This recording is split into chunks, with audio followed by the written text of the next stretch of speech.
Hey guys, just wanted to jump on here really fast and give a little quick note about the podcast you're going to hear. Sorry if the audio sounds a little funny and video looks a little bit off. I'm on my phone for this part.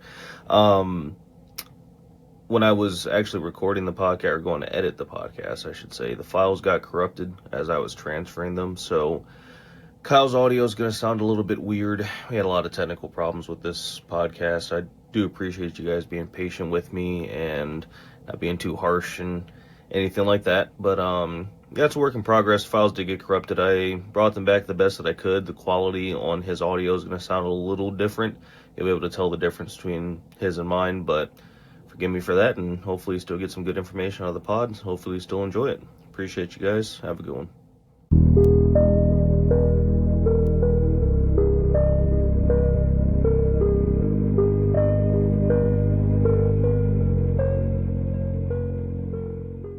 Hey guys, what's going on? Back here with another podcast. My lovely co-host Kyle How's she going? is my most reoccurring guest, so you guys will learn to love him if you don't already. And if you don't, fuck you. Yeah, exactly.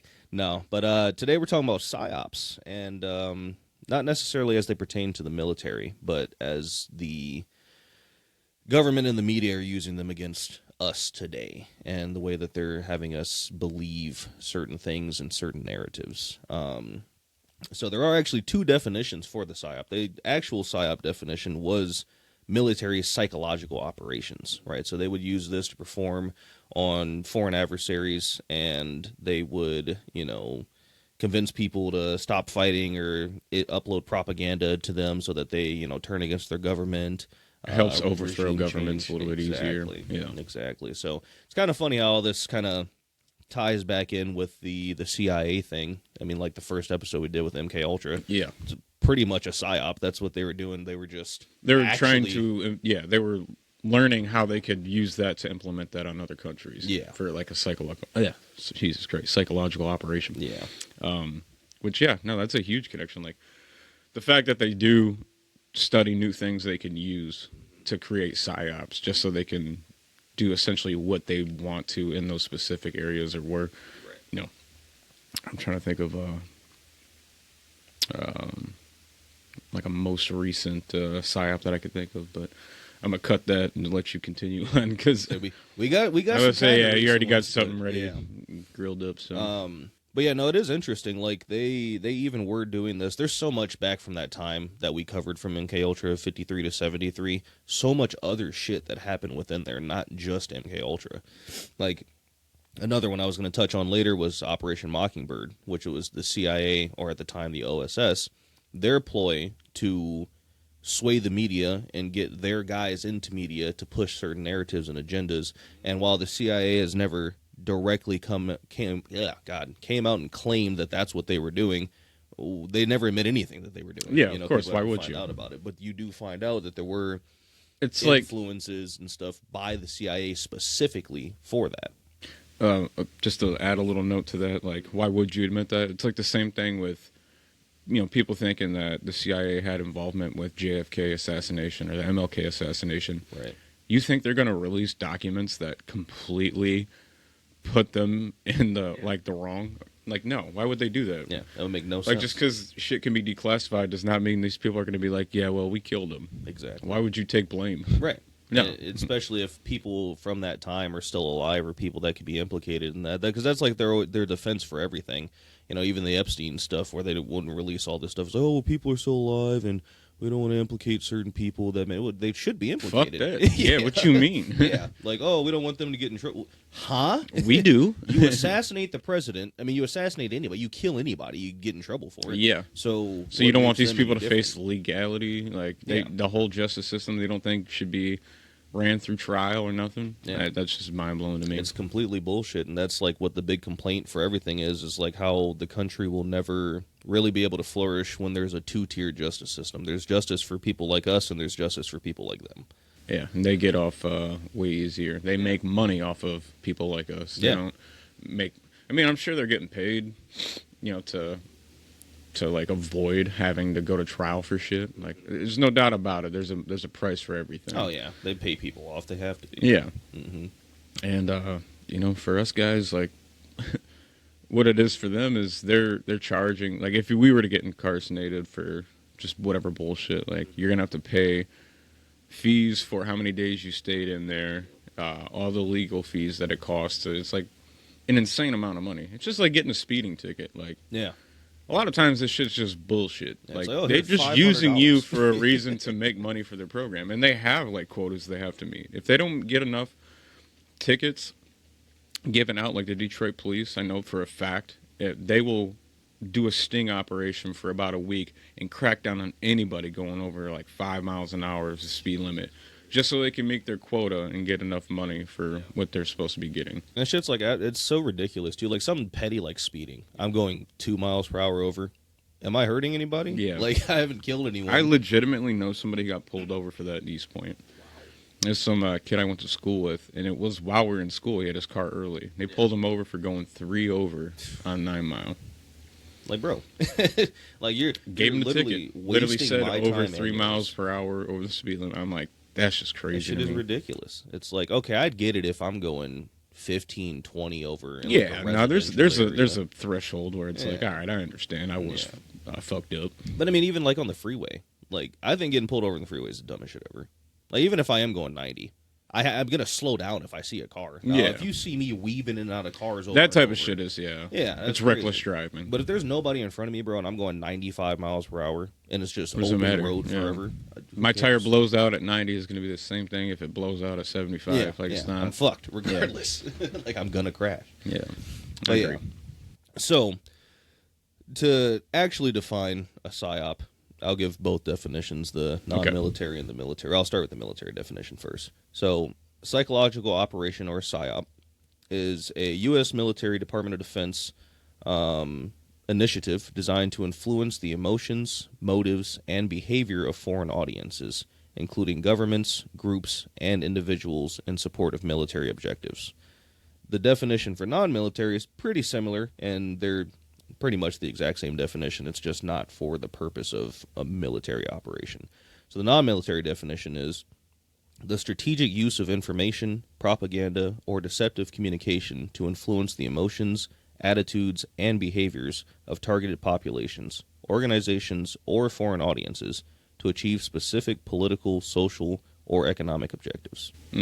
So More in-depth explanation. Is Yeah. essentially the same thing, but yeah, and it's all to get some kind of gain, right? Pushing some kind of agenda, pushing some kind of narrative. The other important thing to say about PsyOps is that a lot of the time they seem like it's something completely fabricated, or like not necessarily made up, but it's like somebody might say you can take a PsyOp of something that's completely fake, and that's how it has to be ran for it to be a PsyOp. But that's not necessarily true, as we'll get to in a little while about the real-world examples we're using. But not all PsyOps are complete fabrications. Some of them play on real-world events, and most of the time it's used for the use of deception for a narrative or political gain or money.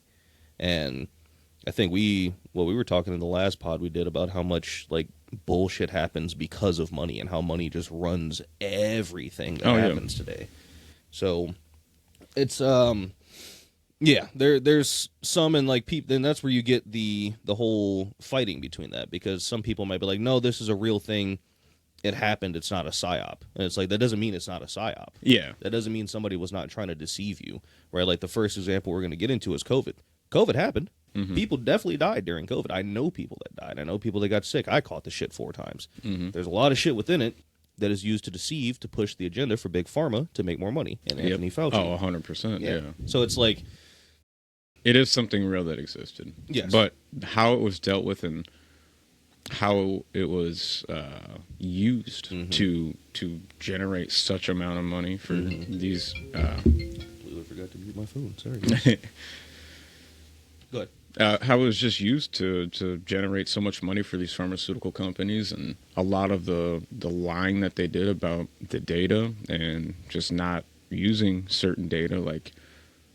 We'll get into it, but I don't want to keep, because I'm going to go on a tangent. Right, like, right. So if we're going to be doing this scoring system, we should just take it by step by step. So I'm going to explain a couple more definitions for everybody. I'm going to run through this because I want to get to the actual, to me, the fun part, the meat and potatoes, where the real conversation starts. But there's a couple definition things that'll help get through and understand why maybe I rank things a certain way, or just for more understanding. Yeah. Right. So a couple of the other talking points are how PsyOps are used in our everyday lives. So you have social media algorithms and how, they show you what you want to see, or they show you things that will make you angry so that you stay on the platform for longer, and they keep this butting of heads between, two people or two groups of people, right, on any given topic, and it's just for engagement to keep you on there, but they're all kind of tied in with that, kind of like how you alluded to in the last podcast about the owner of Fox News and CNN being the same person. Yeah. They give completely alternate news to each other, but it's on purpose because you're just boosting ratings here and then boosting ratings there. You're just benefiting. And you have like 50% of the country locked in on. I mean, not probably 50%, but it's probably like 40-40 for like Republican, Democrat, somewhere along those lines. And you got like outliers who don't have any ties to that. Yeah. But I mean, it's a very easy way to get people to hate each other and like stir up controversy, and like, I don't know, it's just sad to see like a lot of people like disown family or friends because they're a certain way, and it's working. Yeah, you guys are doing a good job. They're doing what they want to do, making that money. And to kind of, tying into that, media manipulation and narratives that the media outlets push. And they have information warfare and cognitive warfare, the use of staged photos, videos, and disinformation to sway public opinion in conflicts. All of it ties together, right? You're getting you're getting news and media on social media platforms now. You're getting them from the actual stations themselves. The photos are everywhere. You got people writing articles. It's like it's all just integrated into one. We'll call it the internet. Yeah, it's more accessible now than ever too. Like to be able to stage some, like with AI especially. Man. I know so many people that just get fooled and duped by Facebook videos or Instagram reels, and it's like, fuck, man. Yeah, that whole thing with like the Iran war, like I've been following it on Instagram, and like I'll go through the reels, and sometimes I'll see something from like someone I trust, and then I'll see some other shit where it's like this account that doesn't look fake, and then I'll watch the video and I'm like, damn, that looks real. That's kind of messed up. And then I'll go like look for it. I'm like, oh no, that wasn't real at all. It was completely AI. It's getting way harder to tell. Yeah, like with certain, like if you're showing like human beings up close, like emulating humans, I don't think it's very obvious when that happens. But if you're seeing a fucking barrage of missiles fly out of the sky, hit a city, it just looks like actual footage. Yeah, it's weird. So it's like, oh man, fuck, that's so crazy. Like the AI thing is really gonna ruin a lot of stuff going. Change the PsyOp game for real. Mm-hmm. AI is the PsyOp. Humans aren't actually real anymore, huh? So some examples to think of that are a lot more easy to digest for people, right? One of the bigger PsyOps, and one that affected everybody, especially older generations, was the food pyramid, the original one. Oh yeah, right. So it's like today they've suggested that you pretty much reverse it. You turn it upside down, right? Because the old one where they say had you eating like 9 loaves of bread a day or something crazy like that. It's like, that's not good for you. It's a bunch of sugar and shit. You don't need that. Yeah, and they were paid off by the sugar industry to essentially say that sugar's good for you. Yes. Which is fat. Crazy. They blame fat and all that you stuff. guys made up false data to say that sugar's good for you so you could push it. Yeah. Crazy. One of the most addictive actually, what do they say? It's more addictive than crack. Like it's one of the most addictive substances on the planet. Like whenever, because I've done keto a couple times, right? When you stop the sugar and all that, like the craving for it is so ridiculous. Like it doesn't make any sense. Like I literally ate, like, just to try it, I took a bite of like some honey wheat bread, right? You eat wheat bread, it just tastes like fucking bread. Like it barely tastes sweet. And I swear to God, when I bit into it, after I'd been on keto for 2 months, it tasted like fucking cake. And I'm like, there's no way there's this much fucking sugar in this that this tastes like that. They be packing that shit in there and you don't even realize it. This right here, it's got fucking 39 grams of sugar. Yeah. That's why I drink Coke Zero. Zero calories. Sponsor me, guys. So yeah, the old food pyramid, and then the school system, how it trains you. It's not for higher learning. Everybody thinks that's what it's for. Oh, I went through school. I'm so intelligent. I went to college. I'm so intelligent. Nah, you just proved you have a good memory. Congratulations. But then you also got taught how to be a sheep, to go work for somebody's corporation, a 9 to 5 every day. You sit in the seat for 8 hours. You focus on one It's thing for 8 hours. essentially what they're training you to be, Exactly. like for a 9 to 5. Exactly. Because what Rockefeller, I don't know if he created the school system or if he reformed what the original school system was. He was involved in like all the universities, like curriculum, as far as like the what should be taught. And so there was a lot of stuff that he put in there specifically for, I mean, that's a claim. Yeah. I'm not 100% sure that that's what happened, but I know like the way it was explained was that he didn't want people to get on his level as far as like wealth wise. Like he's like, you got to keep these people like dumbed down in a sense, like make them think that they're just going to be workers for the rest of their lives. Yeah, exactly. It's fucked up. They what's that you know, the Ryan Clark, they do that podcast or whatever. You ever seen that clip where he's like, man, I put people to sleep. They changed rules because of me. And they're like, for real, you did that? And he's like, yeah, man. And I was like, that's kind of funny if they had that same thing about like Rockefeller. It's like, man, I had the first monopoly, man. They had to change rules because of me. They had to put laws in place because of me. He said, I had everything tied up. I'm him. Oh, man. Good old Rockefeller. JD. The first coming of JD Vance. No, I'm kidding. Okay, so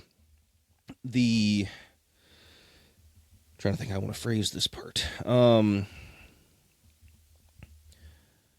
guess I guess I'll just jump right into that. So Chase Hughes is a guy that talks a lot about PsyOps, right? He's probably, if you ever go search up PsyOp anywhere, YouTube, Google, Spotify, wherever you listen to podcasts, any of that stuff, the first thing you'll see pop up is Chase Hughes, right? So he has kind of gotten big in the social media scene as of recently, probably over the past year. Going on talking about what PsyOps are. He also talks about things like hypnotism, mind control, MK Ultra, all this other different stuff, because it's all in his wheelhouse, right? Like all of that stuff together has everything to do with psychological operations, right? Because that's the main part of a PsyOp, is the psychological part. You have to understand human behavior, you have to understand the human brain in order to make these kind of things work, right? So he's a retired military veteran. I don't know how long he was in, probably 20 years, I think it was. Not irrelevant, but irrelevant to what we're talking about now. But he teaches interrogation, sales, influence, persuasion. Kind of like I was saying, he's featured on a lot of different podcasts, but he's created the NCI program, which is the Neurocognitive Intelligence program. And this is direct from his website, to give him credit, but it's the gold standard in human behavior teaching and discovery. Whether that's true or not, I don't actually know. Maybe it is the number one thing. Maybe it's not. I have no idea. But through this program, Chase developed the NCI's engineered reality scoring system. And that's a way for you to rank key components of events to determine if they're PsyOps or not. So that's kind of what we're going to go through today. I have that sheet pulled up on my computer. I've already kind of pre-scored it, but Kyle and I are going to go through the first topic. Pretty heavy, pretty in-depth. We're going to talk about each one, explain what it is, kind of give our thoughts and opinions on what a score for it would be. And then we'll give you the total score afterwards, and it'll say large likelihood of a PsyOp or not at all, or possible, whatever the case may be.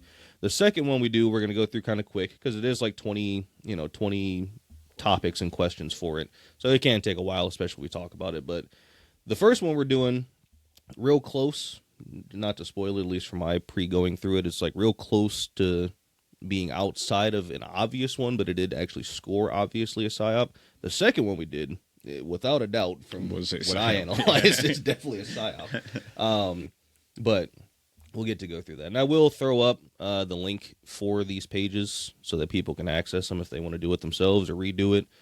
See if they get a different score or other different kind of topics. I'd be interested to see if people do them, to comment below and let me know which ones you found. But yeah, so we will get into that in just a moment here. But I did want to explain one more thing, which is another thing of Chase Hughes. It's called the FATE model, F-A-T-E. So FATE stands for focus or novelty, right? So that means to capture a person's attention by introducing new or unexpected stimulus. Authority, which is A, establishing dominance or expertise to create instinctual obedience. T for tribe, creating a sense of belonging or using us versus them dynamics to foster loyalty. And then E, emotion, injecting emotional, high-stakes content to trigger subconscious decision-making.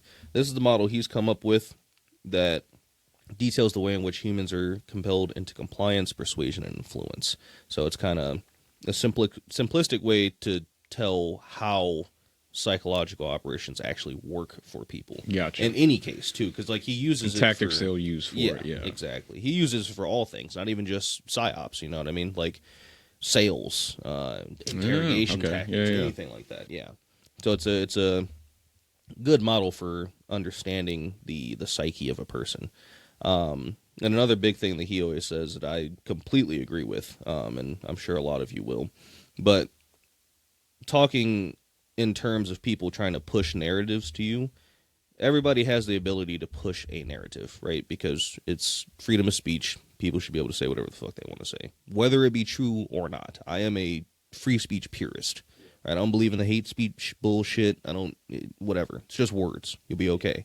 But if a person or a group of people have to be silenced in order for another group's ideas to be heard or resonated with, then it is likely that the agenda of the group is to deceive or influence others. A PsyOp, right? Because if I say something and you disagree with it, and I'm like, oh, damn, I don't want Kyle disagreeing with me anymore, well, I'm just going to never bring him on my podcast again. Yeah. You know, I've now silenced you so that you can't disagree with me, and now I can freely push my ideas. Why would I do that? If my ideas are correct and they're morally pure or whatever the case may be, I should be able to defend them with no problem. If I'm right. That's how you have a conversation. Exactly. You get to the end of it where it's not even that you've convinced the other person to think differently. It's that you constructively were able to have them understand where your perspective comes from. Mm-hmm. And that's where you get very productive results as far as like not putting somebody down because they disagree. Right.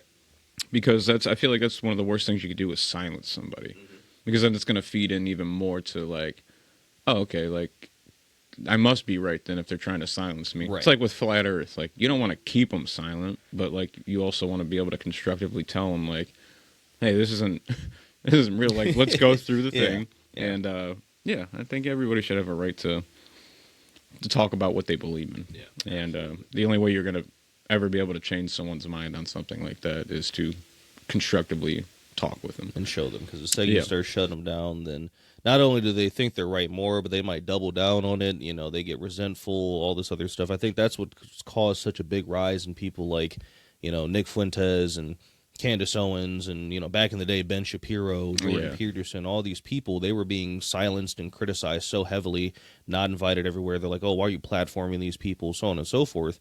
And it's like, I must be right over the target of where I'm supposed to be. Because, like, everybody's getting all pissed off now. They want me to be quiet. What do you want me to be quiet for?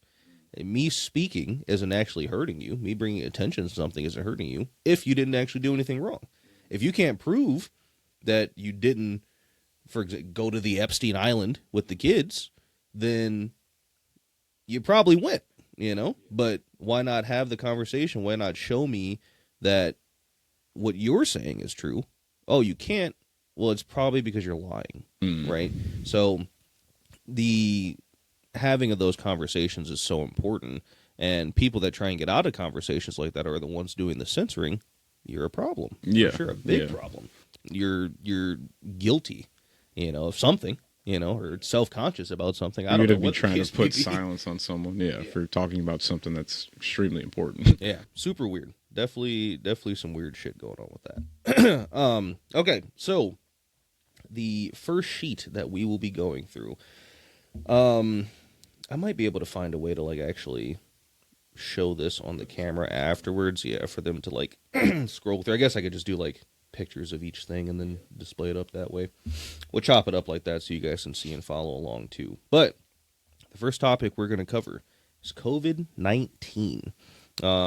Kind of with the focus of the lab leak theory deniers, or people being a bad person for not getting vaccinated, kind of that whole thing. Because what I went into with this was, Taylor brought up a good point of whether or not a PsyOp could truly be considered a PsyOp, if the intent for it to not be a psyop, or if the intent for it to be a psyop is not present, right? So if it happened and it became a psyop, is it truly a psyop if it did not intend for it to be one from the jump, right? So I don't think so. I think things can become psyops again, kind of how we touched on. You take a real world event and then you politicize. You use it for your own gain. Exactly. Yeah, 100% that can happen. Yeah. So that's what I went with on this part, was kind of detailing that. I went into it with kind of that idea, like, and that definitely influenced my answers and my scoring on certain things, because it's okay, well, if we're going on it just as COVID as a whole, well, COVID as a whole probably was not a psyop. I don't think they purposefully released whatever they released to infect millions of people around the world. But the actions of COVID, primarily the vaccine, became a psyop, very obviously. Like, it literally was for big pharma and a push for Anthony Fauci's company and all this other people to make all this money, which is a pretty good talking point that I did some research on, about how much money he and his company actually made through that. So it's like, I mean, obviously people got to get paid for their work, but that much? It's kind of crazy, right? We're going to tie into your guys's, you liberals' belief. Why are there billionaires? Yeah, that's a good question. Why is Anthony Fauci a billionaire? Yeah, made all this money. Like, we'll get to it, but I do want to just throw it out there because we're talking about it. So I have it written down here.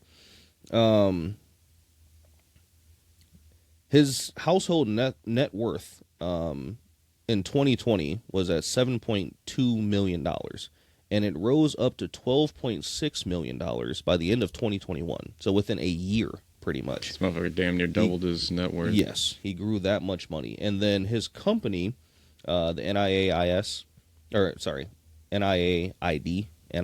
I guess you can call it, received around $690 million from royalties and fundings about vaccines and vaccine research and all this other different stuff. Really? Yeah. Tons of money. That's a lot of fucking money. Yeah. And it's like, okay, well, damn. He was able to grow his net worth fucking almost $5 million in a matter of a year. I'm trying to figure out what the fuck he's doing. Yeah. I need that job. Seriously. Okay. So each question we go through has a scoring system set of 1 to 5. Right? Okay. A 1 would be not present, no signs of manipulation, and a 5 would be overwhelmingly present, clear, strong evidence of manipulation. We're going to go through that, and then I did already write them down, and it's for anybody that's ever tried fucking drawing with a trackpad on a laptop, that shit's ass. So I'm just going to add them up on my calculator. So that's what I'll have off to the side there. Okay, so number 1 is timing. Does the timing feel suspicious or coincidental with other events? A story about water contamination services during a corporate scandal would be an example of the timing of that. So what was going on around that time? So I did some research on that. It was an election year, right? Yeah. So that was right at the end of 2019 was about when this kicked off. Yeah, because I was in the Marine Corps still at that time. Right at the end of 2019 is about, damn, dude, kind of I'm sorry, 2020. 2020 is when when it got here. Really, it was like early March. Early March. Yep. Yeah, in 2020. But I can't believe you were in the fucking in 2019 still in the Marine Corps. I'm like, holy shit, because I feel like I've known you for a good chunk of years, but like, right. Oh damn, no, like, yeah, no, that was 2019 because I remember I was thinking about it because I was like, well, it would have been cold here, but I was in North Carolina, so it was like fairly warm still. But I do remember everything that transpired from that. So yeah, it was an election year. Biden won the election, right? Overcame Trump. And the virus arose from that time of the transition, right? Because the president doesn't take over until January at some time. And I think the first outbreak was in like December of 2019. That was like when the first cases were showing up. But it didn't really super spread until like February, March time. And I say we can check. We can look up. When was the first case of? It was definitely it had to have been like December of 2019. But the only thing that's like got me a little confused is like, The first confirmed case of COVID, was January 21st, 2020. 2020, okay. But I remember hearing about this in December. Well, Trump didn't leave office yet then. Until like the 24th. So it had to have been 2021. No, because remember he had Operation Warp Speed going on to like make the vaccine. Like, oh yeah, he did get like a whole. So maybe he finished out 2020, then the president takes over the next year, 2021. Look that up. Look at the date that Biden was admitted into office. It's got to be like January 6, 2021. Oh yeah, we're way off. Yeah, well I was way off. Sorry, not weird. Okay, yeah. Because I remember him being in presidency while this was all going on. Exactly. And this was like one of those things where you got Democrats telling you, I wouldn't take his vaccine because it was Operation Warp Speed. They got it done in a fucking year. And like you have all the Democrats just like shit bashing him, being like, "Oh, I'm not taking that vaccine when it comes out." And then Biden gets in, and they're like, "We'll all take the vaccine. You guys need the vaccine." It's not like we're being paid by medical corporations to tell you this. Yeah. So everybody take whatever I just said, move it up 1 year. Right, same timeline, but around kind of that same issuing of time. So, but it was during that year where it's like, okay, election start ramping up. Yeah, like. And this is all during the time where they're trying to get him impeached. Like, multiple times. Yep, that was the other part of that I found was like, that was around Trump's impeachment times and all this other different stuff. Could you correlate that with releasing COVID? Like, you would have to buy into the idea that they purposely released it from the lab.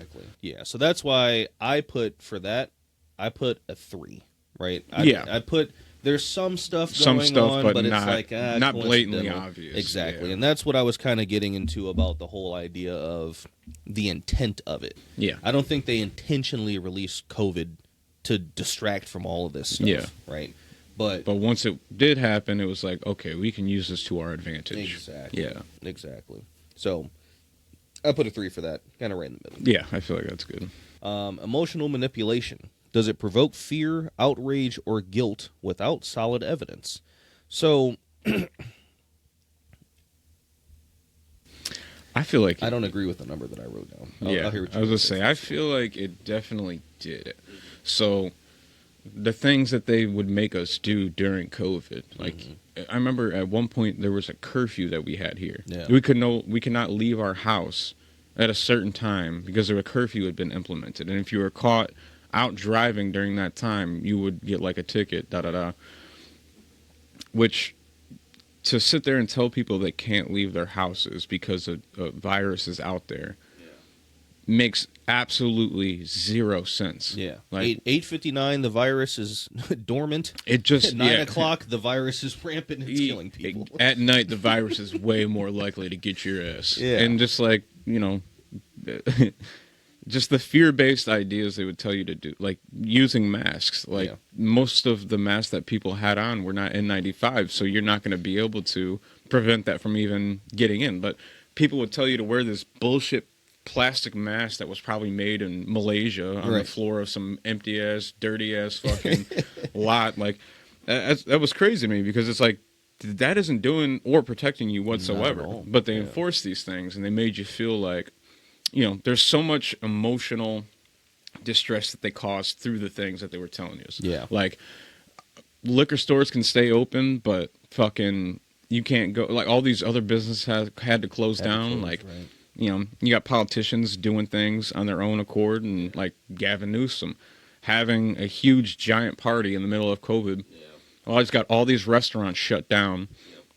Him keeping his winery open during COVID when all the other wineries were shut down because of the lockdown. It's just... They were having fucking restricted funerals. Yeah, you got to zoom into the hospital. Like, I get it was rampant, but like the way, the way they described it and the way they would like account for people's deaths were completely misconstrued. Like, I mean, there people did die from it. That's not what I'm saying. I'm just saying, like, the numbers that they used are definitely completely, without a doubt, they're lying about a lot of that shit. Yeah. If you had COVID and you fucking got hit by a car and you later then died in the hospital, you're like, well, he had COVID too, so we got to chalk that up as a COVID death. I would say I actually have 2 studies to cite on that as well, because one of the questions is cherry pick data. Okay. Right. Yeah. So I'm going And too far kind of with that. touching on that, it's like I was of the belief as well that they were like just manufacturing things like, oh, went in, you got tested, you don't have a COVID, but you came in with the flu, and then you died, so we're just going to call it a COVID death. And weren't like the initial tests like completely Very inaccurate. very inaccurate? Yeah, like very, they had a very 60% accuracy rate. At least the ones that were available to us. Yeah. The ones that they had in the hospital that study talks on it, they were pretty sensitive. Okay. They were 98% correct most of the time, right? But the issue actually with the numbers wasn't that they were lying about people having COVID and dying from it. The problem is that they counted people that came in and got sick or died because of COVID, and then people that got sick or died as a result of something else with COVID at the same time, because everybody was getting tested at the hospital. Makes sense. So they were presenting a lot of these numbers. The transmission numbers were correct. People getting infected, that's fine. But you're then taking and adding deaths with an asterisk on there. Oh, this person Somebody died, who but already they had also heart had disease COVID. and maybe had a heart attack. And Yeah. they also had COVID at the time. Exactly. Did COVID cause that heart attack? Right. Well, there's no way to be certain of it. Right. And like you already had heart disease beforehand. And if Yeah. you had a heart attack, COVID didn't kill you. The heart attack killed you. Yeah. Like, Because there's nothing that at least as far as I know, that COVID would cause heart attacks. yeah. I mean, I know like there's a lot of symptoms, but I'm not sure if COVID that was. itself, no, I don't think so. I don't think so. I think it was giving a lot of people pneumonia. All right, so let's jump back to this first question. To cause emotional distress, right? I'm putting a 5. I'm 100% putting a 5. I don't because know. they definitely, they definitely use this to their advantage once it got out. Yeah. And that's what I mean is like the lockdowns, the curfews, the shutting down businesses, telling us we can't go to work at certain places, only certain places can stay open. You keep liquor stores open, you keep people drinking, you keep people still like, doing stuff like that. And you imagine how many divorces happened during COVID and, people being forced to be at home nonstop. Like they were telling people they can't go fish. Yeah, like I'm You outside can't go away on a from boat everybody. and go fish in Michigan during this. Right. But our governor, fucking husband, boat parties, having all boat types of parties and shit. taking his shit out, and he's trying to like bribe people. Like, well, come on, I'm Gretchen Whitmer's husband. I should be able to take my boat out, right? It's like, no, you shouldn't, motherfucker. It's like, no, If you I piece can't, of you shit. can't. Like, how are you going to tell somebody they can't? Like that. What if that's your way of getting food? I mean, I know it's not, but like. What if it is? I mean, a lot of people love walleye. I mean, they will use that for their food, but I'm just saying, like, that's not your end-all, be-all, like, oh, I have to do this, otherwise we're not eating. Maybe there are very few people out there that are just like, I live off the land, I hunt deer, and I catch fish. That's what we eat off of. I don't like to buy from grocery stores because it's all processed meat. It's probably really bad for you, all that, but... that right there, you're causing emotional distress. Like you telling me I can't provide for my family if I need to. Right. Like I'm out of a job now. Like Yeah, I got to start thinking about now fucking my food. And yeah, there was a lot of things during that time that I felt just to fucking throw us off and really put us in a frenzy. Yeah, and then I mean, even like all the fighting amongst each other's. Oh, Yeah. You're gonna kill my grandma. Pitted us You don't against care each about other. your family. You don't care about getting other people sick. You don't care about yourself. You're a grandma killer. Yeah. Oh, you're not getting vaccinated. You're a science denier. What's Yeah. wrong with you? It's Blah, not blah, even blah. being a science denier either, but that's exactly what they would say. Yeah. And, that's why I feel like a lot of people stopped talking and stopped fucking with each other during COVID. It was like, it was so polarized to where you have people literally at each other's throats who are best of friends or, family. So yeah, it seemed like an experiment damn near as far as like the emotional distress they caused to see like how would we react to it. Exactly. I mean, they literally called it, or Joe Biden called it the pandemic of the unvaccinated. Yeah, that's It's crazy. like, bro, you're creating like tribal division for what? That's Yeah. not good. Everybody loves to say, "Oh, Trump's so fucking divisive." Shut up. Every president's fucking divisive. They're all Jesus, pieces They of have shit. a team. They're Yeah. literally Republican or Democrat. What do you mean? God damn. They're gonna feed into one side or the other, like just what it is. Exactly. And they're gonna fucking shame the other side at any chance they get to. Yep, precisely. Number 3. Oh, this one's crazy. This is one of my favorite ones. Uniform messaging. Are key phrases or ideas repeated across media? So, I don't know if you've ever seen it. I don't know if you've seen it from Rogan, but they talk about it all the time. One, pandemic of the unvaccinated. I was just saying that. That was being said a lot. There's a lot of blaming of the people that weren't vaccinated. There's a video that somebody put together the of every compilation. every Sinclair-owned media outlet saying the exact same thing, same fucking script. And just for you guys, I am going to put the clip in there so you can see it right about now.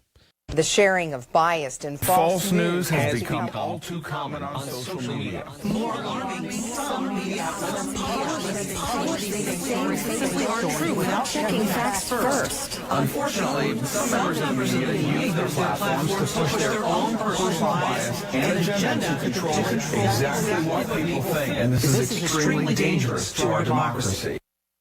But yeah, it's super crazy. Like they said word for word the exact same fucking thing. Like there's still people that I've heard that I've told that before. That's not real. I've never seen that. I'm like, it's real. Oh, it's 100% real. It's AI. AI wasn't as big as it was right now. No, that shit happened. AI, that happened. It happened for sure. So I put a 5 for that. That right there in itself just proves anything else. Fuck what anybody else is saying. Read the thing again. Uniform messaging are key phrases or ideas repeated across media.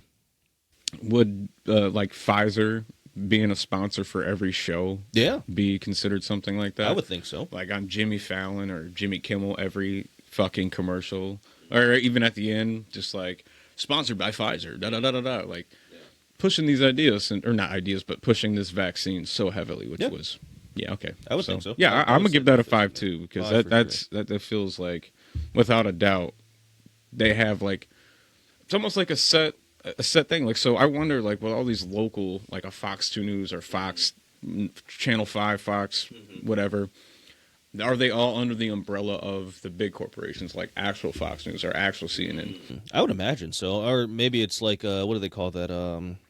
Like franchise stores. Like there's people that don't actually work for Chick-fil-A that like own Chick-fil-A's. Like you could go buy a Chick-fil-A if you wanted to, or something like that. I don't know if it's different. I would imagine they all it'd be. the same lines.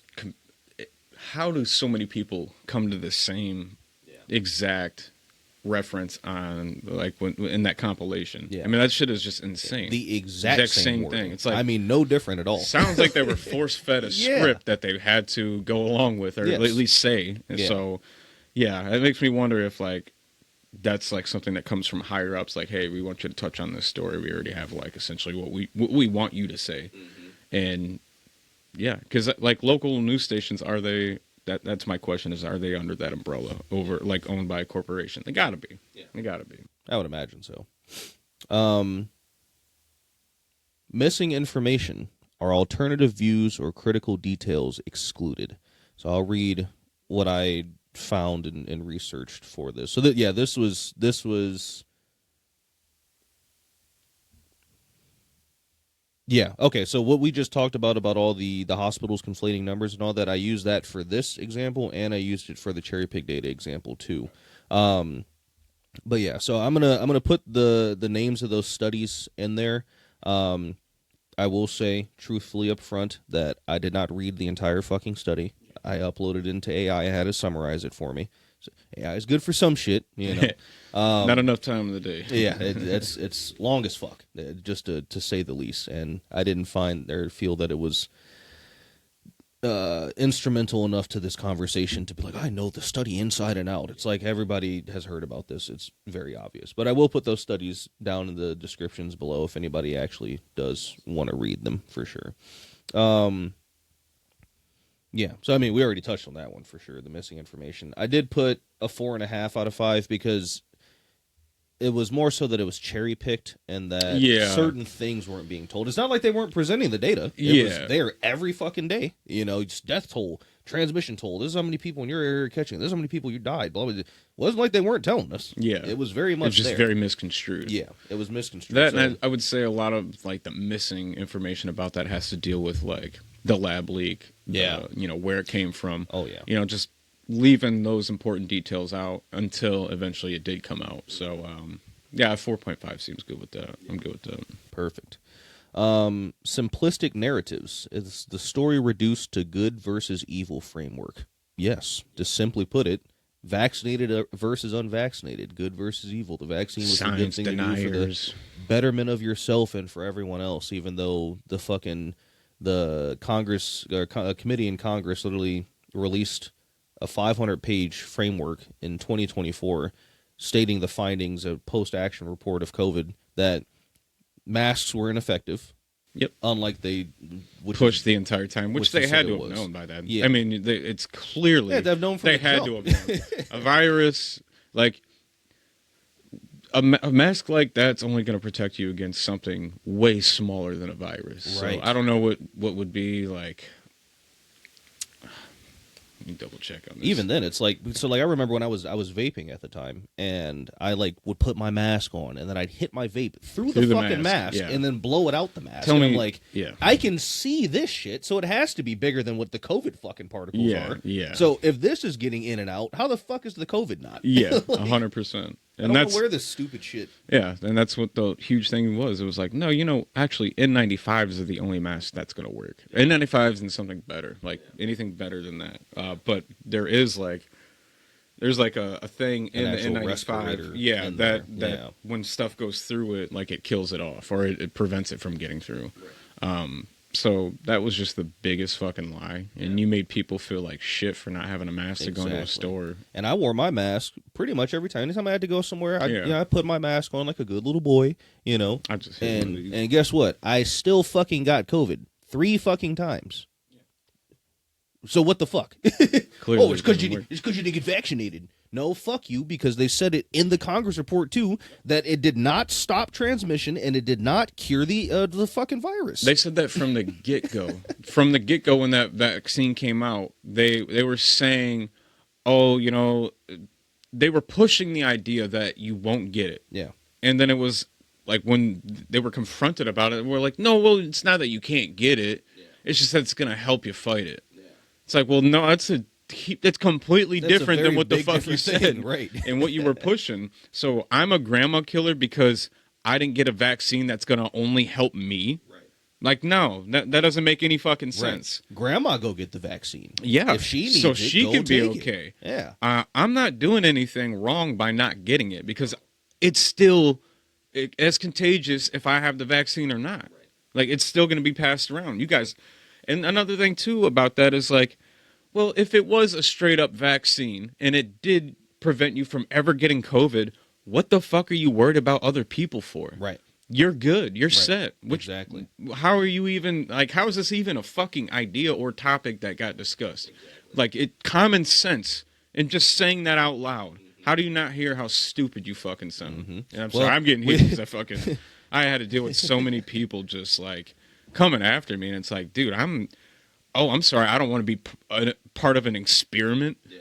This thing that came out in 1 year, the fastest vaccine ever made, you don't think that's something to bat your eye at and be like, well, let's just get it. They say we should get it. Yeah. It's like, well, I don't trust them. Yeah. They also pushed Oxycontin on this entire country and created an epidemic of people on pills that led to being hooked on heroin that then later became laced with fentanyl. And, like, seen it all. Like, and these people made $14 billion. They only had to pay back $7 billion for the families that were affected. So they still made a $7 billion profit. So I don't want to hear anybody tell me that, the medical industry is not corrupt or that they don't do things like that. It's like, no, they fucking do. Yeah. And they knew this stuff was addictive. Almost every single fucking facet of our government is corrupt, bro. Yeah. Like, everything. Like, not to say, like, all cops are corrupt, because they're not. But, like, the judicial system as a whole is fucking corrupt. Mm-hmm. The executive branch of the government is fucking corrupt. The legislative branch is definitely fucking corrupt. The whole thing's corrupt. You have corruption from top to bottom. And one of my coworkers was telling me about that he has, like, a family friend, and she swears up and down the government would never do anything wrong to us. They care about us. And I'm like, are you out of your fucking mind? You're crazy. Like, I don't think, maybe it's just being uninformed. I don't know. They have to just not know. There's no other explanation. Or they're just bought into that idea. It's like somebody who, like, believes in a religion, like, heavily. And there's nothing wrong with that. Yeah. Yes, I should say. And yeah, they could just they look at it and they're like, well, the government doesn't do that. The government looks out for us. Like, that's why it's here. It's like, that's the idea. Yeah. Yes, I agree. That's the idea. And it probably was at some point, but I mean, you start getting money involved, everything's compromisable. Yeah. I think the issue might be is that they look at the government as an entity and maybe don't understand that the government is just people, just like Just you and us, but people who are trying to like fill their pockets a lot of times. You know, there might be outliers. Yeah, Yeah. I'm sure there's good people there. But it's hard to make headway as an outlier, especially in Exactly. politics. Like, you have to have backing because a lot of these people are backed by corporations and medical industry and, you know, Pfizer. Pfizer, yeah. Yeah, stuff like that. So, like, you're going up against a fucking, like a titan. Right. And you're just a guy who's like, oh, I want to, like, fix the bullshit that's in the government. Right. Good luck. Yeah. It's going to be hard to because Very, a lot of very these people are placed for specific reasons. Like, that's how they get up in there. That's how we have a Donald Trump and Joe Biden 2020 fucking election. Like, I just don't get it. I'm blown away. Y'all could have spun Mitt Romney around the block again. Damn. No. I could have tried anything. You just Anybody. said, fuck it. Let's just Take make this the a two clown oldest show. motherfuckers in the country and just run up against Crazy. each other. Oh my gosh. Fuck. Yeah. No, I'm sorry. We're going No, off it's on okay. tangents. We just did 4. Okay, so 5. No, we did simplistic narratives as well. That was the good versus evil.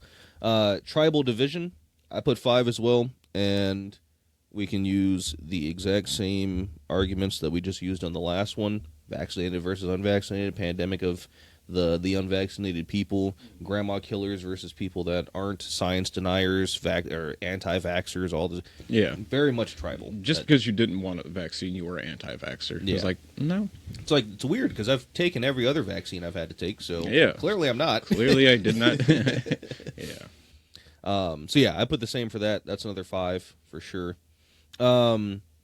Authority overload. Now this one for me was one of the more interesting ones. So, are questionable experts driving the narrative? Paying attention to that question, questionable experts, I don't think so, because it wasn't like we were getting social media influencers breaking down the science of COVID for us. It was, we were hearing things from doctors, we were hearing things from scientists. Whether or not they were accurate or not is another argument to be made. Okay, so... But I don't think that it was like an authority overload where questionable experts are driving the narrative. Except for the news. The news driving Let's say that narrative. Fauci being the number one questionable expert pushing. Yeah. I mean...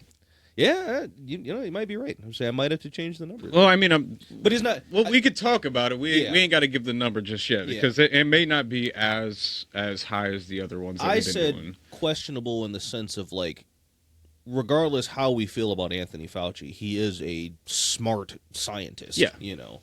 But the information that he was relaying was questionable. The narrative itself was questionable. And you know, just you found out about his emails and how this had came out of a lab that he had funded through the NIA, and I mean, definitely had his hands in a lot of shit. And a lot of that shit, and you know, you got people from this lab telling you like, hey, some of us are getting sick.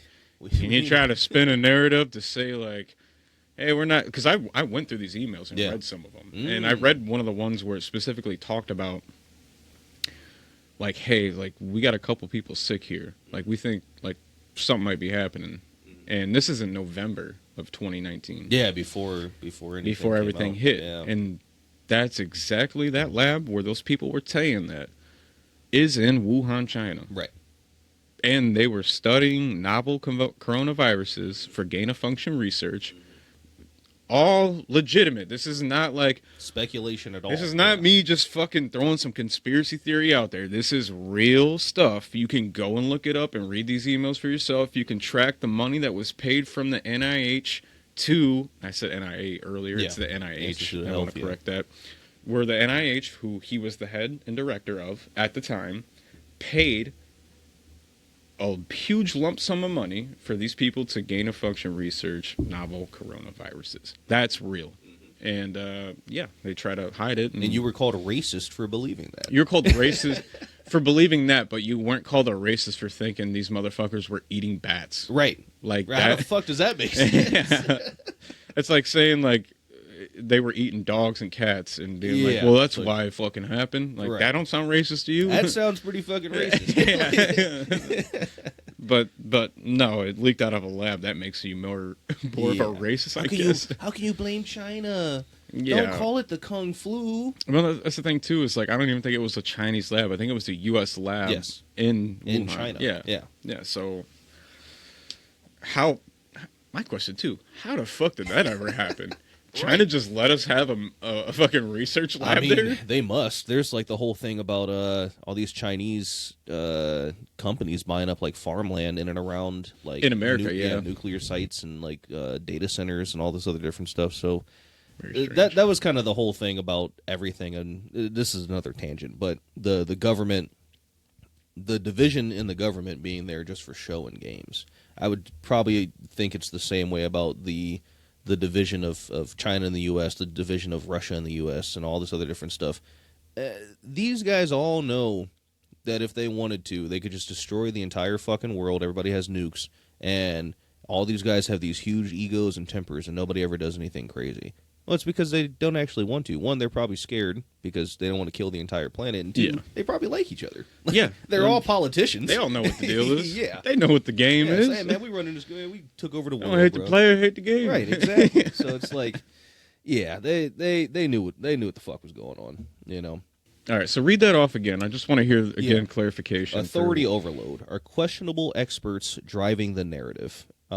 Here's Questionable experts. I yeah. get what you're saying. So here's the example they give. Non-environmental experts dominate airtime to support policies. So people that are not environmental experts are dominating the airtime, pushing a narrative to support policies about Bill Gates. environment stuff. Yeah, Bill Gates, yeah. He's not a philanthropist. He's not none of any of these things. But yet somehow this guy's on CNN pushing the vaccine and talking about how everybody needs it, this and that. Like, you had some reach of that, but I don't think it was as much. So Yeah. like for me, if I had to put this at something, maybe be like a 3. That's what I had, a 3.5. Okay, yeah, 3.5. Yeah, 3, Yeah. 3.5. I put it right in the middle because I think there was a lot of it. There's evidence I guess of that's it. not right in the middle, but it's pad Yeah. 60% Yeah, or yeah. whatever. But there was a lot of it, and then there was also a lot of people that did know what they were talking about it as well. Yeah.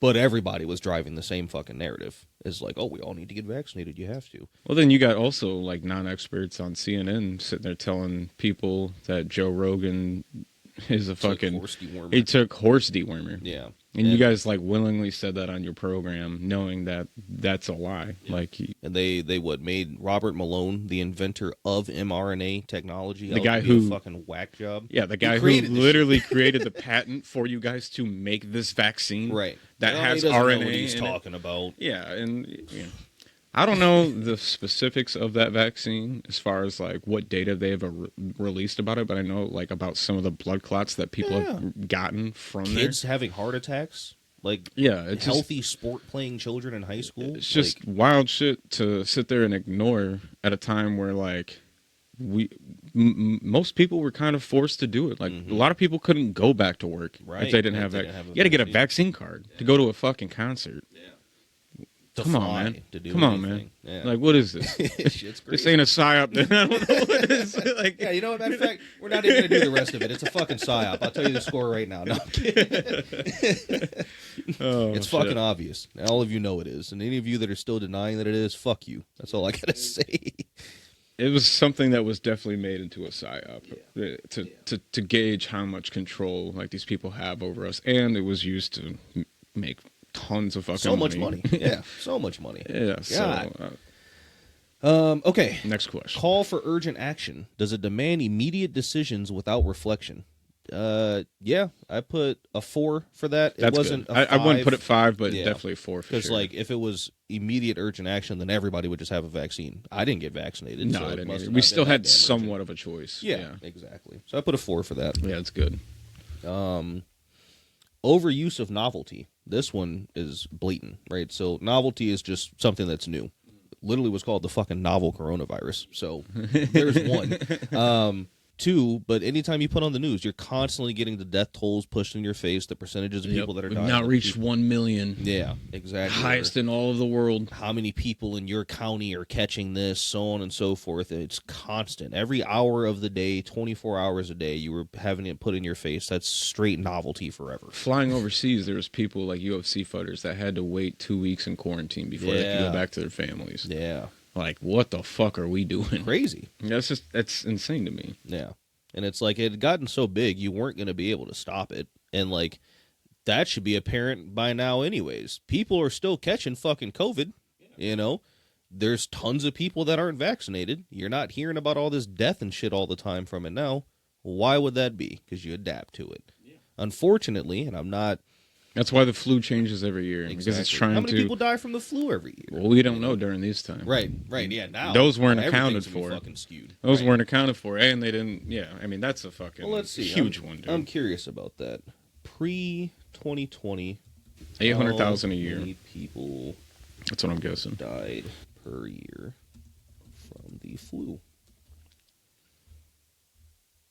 51,000. In the United States or world? The United States. Okay, look worldwide. I think it's around 800,000. Worldwide. Why is it still giving me United States? I literally said worldwide. Fucking Google. Okay, yeah, 700,000 deaths each year globally. Mm-hmm. So that's every year. Like, COVID reached how many deaths total throughout the entire 5 years or whatever? And on top of that, misconstrued data. Yeah. I mean, I don't know what percentage of those deaths were mistakenly put under the COVID umbrella, but I mean, dude, even if it's 10%, that's a huge number. Chunk of number. Yeah. And that was like the thing too. It's like people focus on the number, right? You're hearing the death toll hits 1 million. 1 million's a lot of people, right? But you're now counting worldwide death. 1 million people is a speck. Like that's 0.001% of the world's out of population. The 7 billion people, I think 8 billion now. 8 billion? Yeah. So it's like, yes, it sucks that 1 million people died. It's absolutely terrible.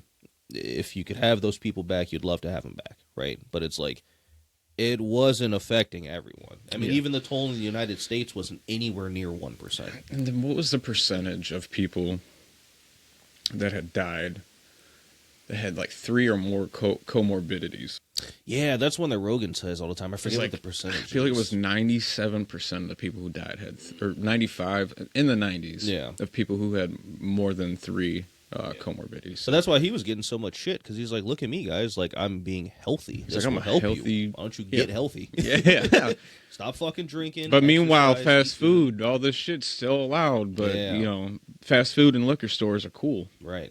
It's like during a time of a pandemic where you should be healthy. Right. Where you should be outside getting vitamin D from the sun. Yeah. Like, absolutely crazy. It's like the craziest shit. You're putting people, you're psychologically fucking people up to where they're depressed, they're feeling all these things. That's not good for your immune system. It's not. I mean, that's, what did they say? That's the thing that helps cancer patients the most through their fight, is a positive mindset. Yeah. So to put people down and like to put them in this chaos that you're engaging in, and it's during a pandemic, like you're not going to be healthy. Like, no, you know, you're not being told like all these basic things that could really help you, like zinc, vitamin D, like things you can incorporate just every day taking. Yeah. But vitamins. Nobody mentioned those. It's always just get the vaccine, just get the vaccine. Yeah. Like, well, if there's an alternative route, then why would I not take that instead of this experimental drug you guys made in 1 year? Right. That's not preventing people from catching it or preventing them from dying from it or anything. Like, it was pointless. What the fuck was the point? Craziness. Number 10, financial/political gain. Do powerful 5. groups? Yeah, 5. Don't even gotta it's a 5. dive into it, and we'll start rolling through this. Suppression of dissent. Are critics silenced or labeled negatively? 5 for sure. People were getting. There was censorship on every social media platform. You would get kicked off. Your channel would be demonetized. You'd be removed from Facebook, from speaking out against COVID. Oh, YouTube. Masks are stupid. You might get your fucking channel. You get shit fact checked on your videos, even though you have like legitimate doctors on there talking about it. Right. So 100% they try to censor that. They censored anything that was an alternative narrative as far as like not getting the vaccine. Exactly. and like what would help you get through it. Like the ivermectin thing was a huge one, Yeah. and like people just keep assuming it's a horse dewormer. It's Right. not. It's not. It's used in a lot Nobel of things. Prize for fucking Yeah. curing what was that West Nile River or River Nile? God damn it, West Nile River blindness or something like that. Okay. I forget. Yeah, it's a fucking tongue twister. All right. But yeah, I think a cure that has been used for so many things for so many times, like viruses, like not just like sickly, I got a cold. Yeah, it's used viruses. for a lot of viruses. Yeah. Yeah. Yeah. I say, hold on. I've been forgetting to add all this stuff on here. Bandwagon effect. I put a 5 for that one. Is the pressure to conform because everyone is doing it. Oh, 100%. Absolutely. 100%. I said it was a wide push, and I know plenty of people that got the vaccine and just blindly trusted, politicians and people around them. Like, oh, well, they're all getting it, so I'm just going to get it too. But do you know why you're getting it? No, I'm just going to. No, I just think we should. Okay. Okay, well, then you hop on the bandwagon. You do what you want to do. You do what you want to do. Yeah, let me add my 5 for that. That's 55. Oh, I skipped one. False dilemmas are only 2 extreme options presented. Yeah, you get vaccinated or you don't. Yeah. You don't have really any other choice. Fuck, this might fucking supersede your original score. It probably will. Like thinking I was being generous and kind at first. I was trying to say, like, and that was the thing about the intent there. I don't think the intent of COVID was to be a psyop, but it very quickly. But it very became one. Yeah. And it's only because of Big Pharma. Really, this should be a Big Pharma psyop, not even a COVID psyop. COVID itself happened and people died. That Big just Pharma like fucked I think all this up. the government used it to also benefit the medical companies, but to see how they could react to or how we would react to certain things. Mm-hmm. And they did things like shutting down businesses and putting people in lockdowns and this and that. And to me, like the only reason you do that is to see how we react, like because there was no conscious legitimate reason why that was going to help us in any sort of way other than like destroying families during this time. Like that's pitting people what it against did. each other, killing civilians. Yeah, I remember there was like a theory going around. Obviously this was a conspiracy theory, but it was like this is like a population control thing. They just want to see how many people they can kill. I kept hearing that too. I'm not like, necessarily bought into that idea, but I could see how people would. Like, oh, they're just trying to thin the herd. It's like, okay, well, how much do they really thin out? Like, I mean, if they were trying to thin the herd in 0.0001% of the population or whatever it would have been died from it. Like, that didn't really help, huh? And knock it out the park, I'll tell you that. It's like, wow, we get to have one more ration of food for everybody now. Congratulations. Emotional repetition are the same emotional triggers repeated excessively. Yeah.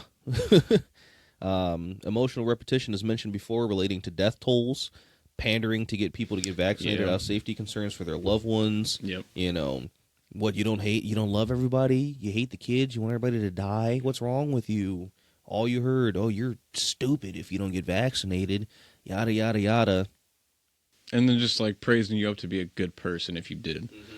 It's like you're doing your part. You saved the world. Yeah. You just made me an extra $1,000. We're talking to 5-year-olds here. Oh my God, you're right, I did. You guys need to do this. Like, I just so many things. All right, guys.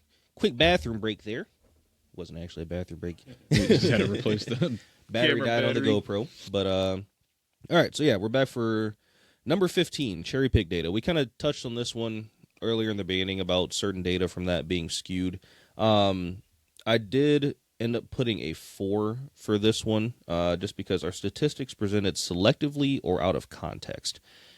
I do think, in my opinion, that certain things were like out of context because they put there's a difference between large numbers and there's a difference between statistical percentages, right? The large number being 1,500,000, whatever the case may be, makes it look a lot worse. Not saying it wasn't bad, yeah, it was very bad, but it makes it look a lot worse. If you take that number and then you transfer it to a percentage and it's less than 1%, it's like 0.01, 0.001, to you, the statistical odds of you dying from COVID is less than 1%. That would completely take the fear out of not being vaccinated at all. That makes sense. But if they're like, man, 1 million people have died and it's only been... And they got death counters online where it's like constantly going up. Yeah. Yeah. It's like it's there to kind of... So it's not wrong it's data, not, it's just out of context. Well, the cherry pick part of it would be like, what percentage of deaths did they just make up? Yeah.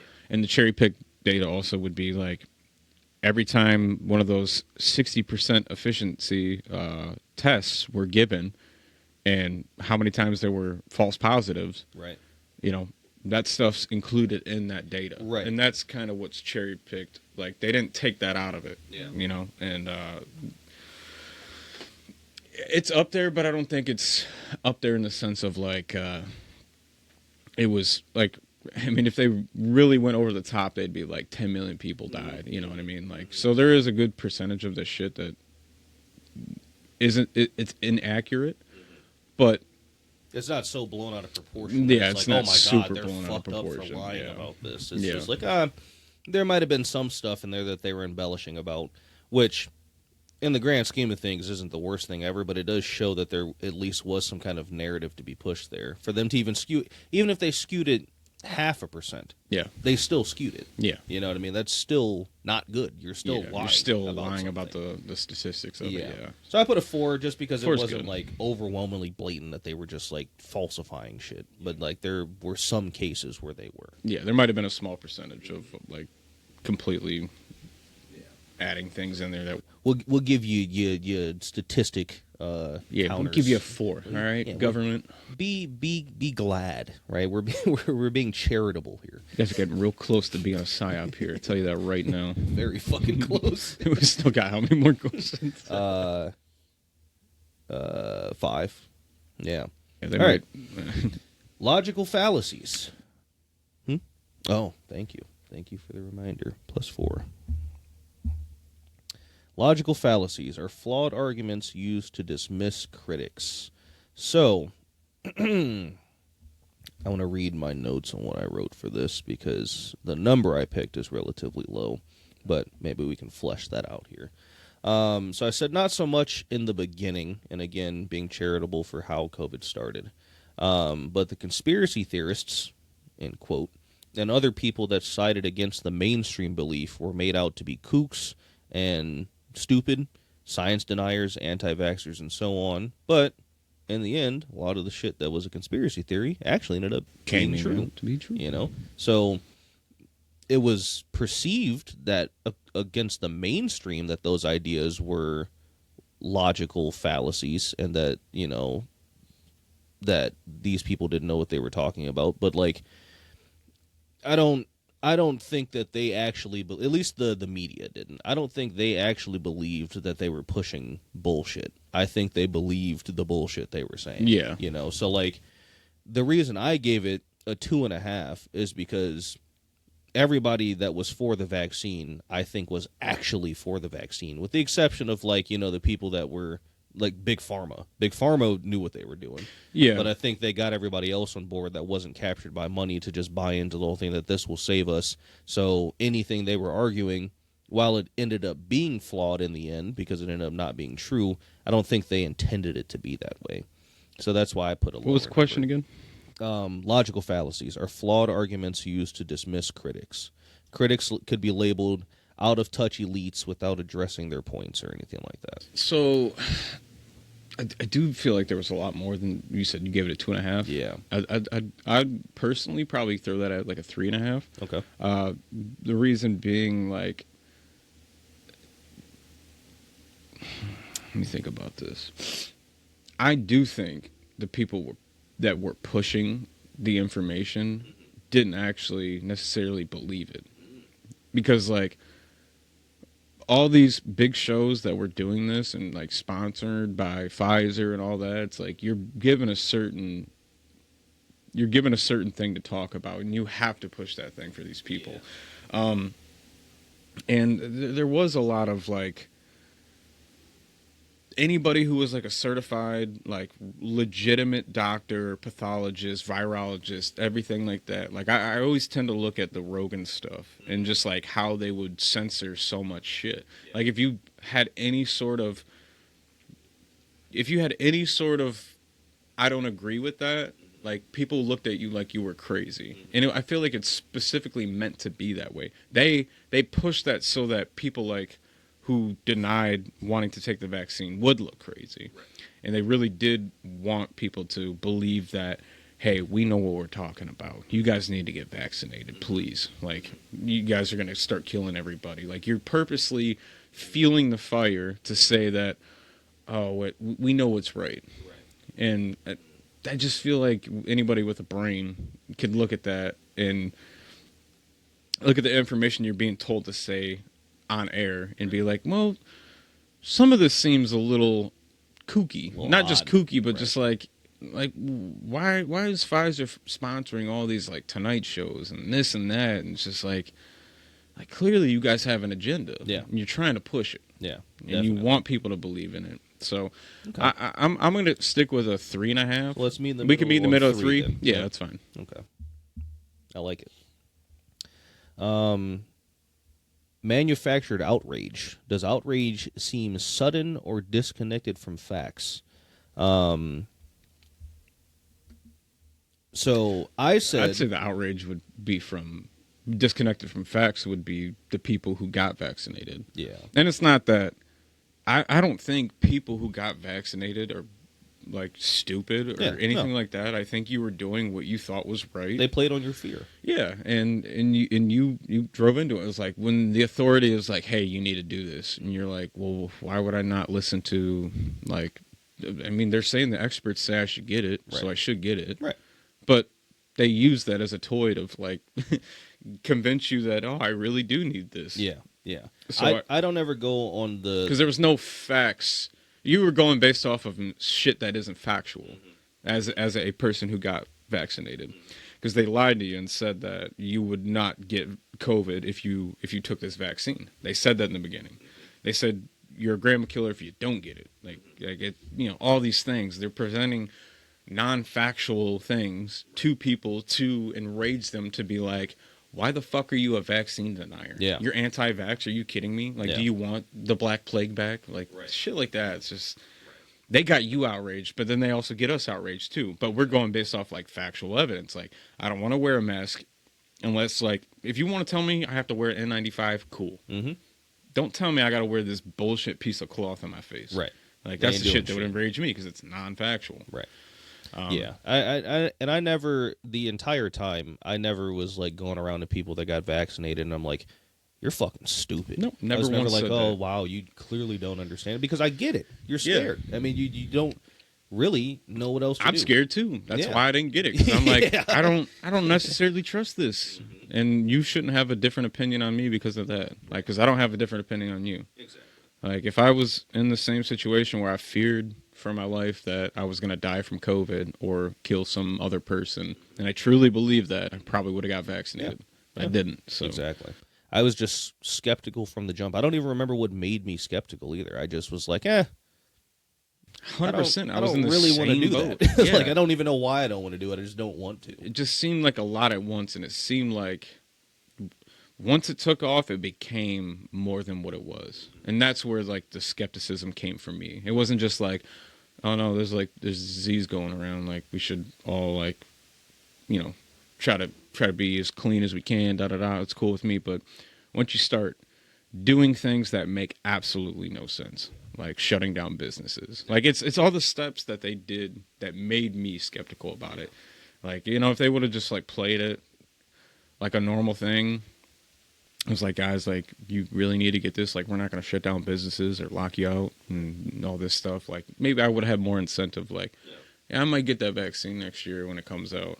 But the fact that they pushed so heavily on it, it was just like, I think the whole idea of it was just so funny too. Not COVID or the protecting people, but the whole thing where it's like, oh man, we all need to, like, wash our hands and, like, take better care of our hygiene.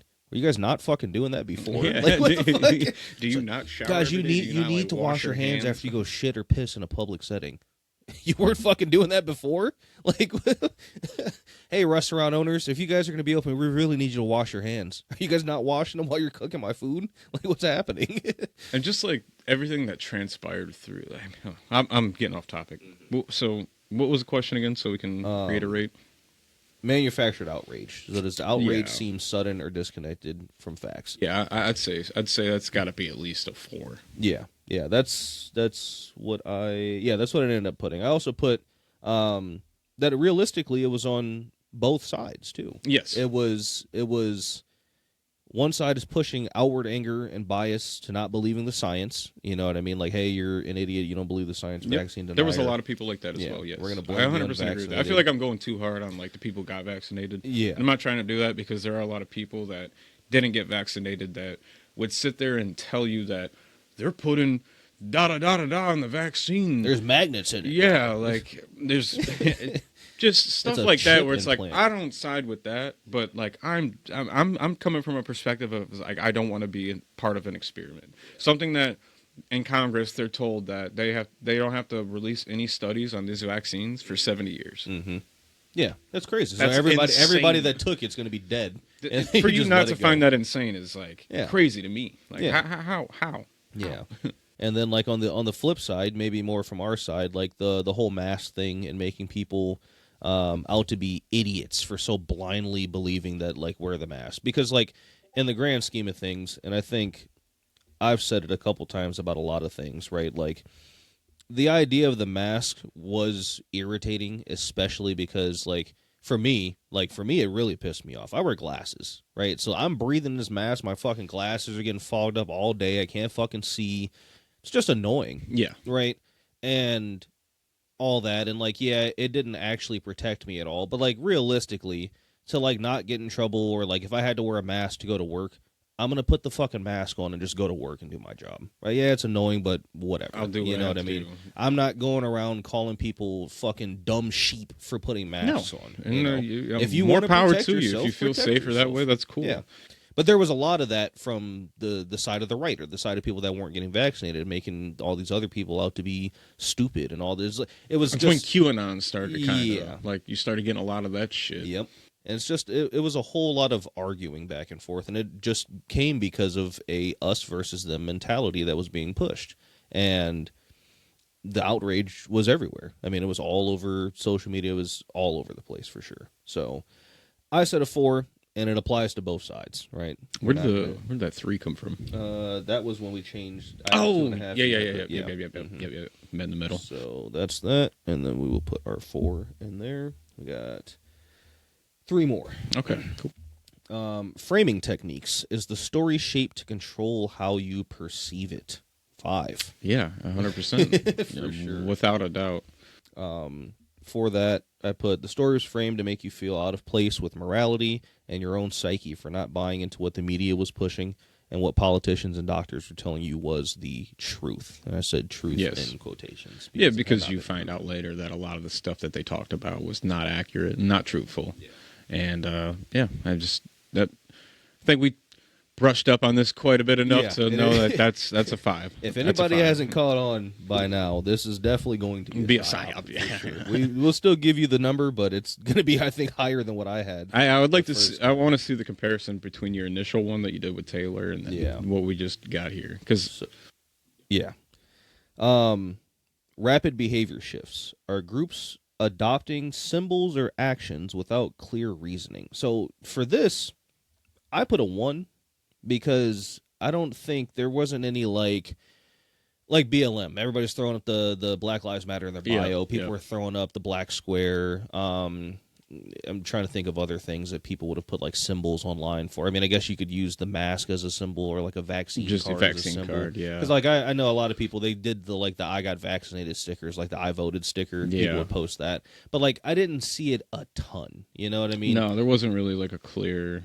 Yeah, because there was no there's no patch you put on yourself. Yeah, there's no Jewish patch. Yeah, I agree with the 1 as well. I'd probably go 1.5, but then again, I could see it just being a 1. I'd just put 1 because Okay. there really wasn't anything that was like a symbol to you, other than just like you speaking about it. Like, oh, I got vaccinated. Like, just kind of being over the top of that. Yeah, and the rapid behavior shifts could probably be taken another way, but like going off of the NCI model, that's the way that Chase Hughes framed it, so that's just what I focused on there. Yeah. Because there definitely was rapid behavior shifting happen, just 100%. Yeah. explained. Not with like the symbol, like having something to represent like people adopting those things. So I'd keep that at a 1. Yeah. It wasn't that. Yeah. And then historical parallels. Now, this would be interesting. If there are any listeners that are eventually listening to this or sometime in the future, and you happen to be older, I'm 26, you're 28. The last one is historical parallels. This is a story mirror manipulative past events. I don't really know. Like, this was like the biggest pandemic of our lifetime. But there might have been Spanish flu. I don't know how Bird things flu were back in the day. Yeah. Swine flu, that was a big one. Yeah. Swine flu actually was a big one. But there wasn't these parallels. None of these were paralleled with what happened during COVID. COVID was its own beast. Yeah. We never had lockdowns. We never had stuff like that. Right. So I just left that one empty because, one, I don't know, and if it did happen, then I'm just not familiar with it. So I didn't have Spanish flu is one to look into. I don't know. I don't think they had any lockdowns or anything like that, but it killed a significant amount of people. Yeah. But yeah, no, I'd probably go with a 1 on that as well. Yeah. So, 83.5. We got an 83.5. So the scale goes from 0 to 25 is a low likelihood of a PsyOp. Okay. From 26 to 50 is a moderate likelihood. Look deeper into it. 51 to 75 is strong likelihood, manipulation likely. And then 76 to 100 is overwhelming signs of a PsyOp. Okay. So this would fall under overwhelming signs. The number I got initially was 77.5. Okay, so not far off. Yeah, not too far off, but it was close because the threshold for that was 76. So 1.5 points off of anything else would have put it into strong likelihood, manipulation likely. And that's why I'm interested to see what other people find on this, too. I want some people to try it and comment to themselves, see what your idea was, too, because you might get something different. Now, if you come to me on some bullshit like, 26 to 50, you're just lying. You're just straight up lying about what happened. I could see some people being in 51 to 75. 70, yeah, for sure. So that was COVID. We're going to do one more. We're going to go through it really quick, though. We're not going to focus on it too much. And it's real obvious to see, too. Like, the next one we're doing...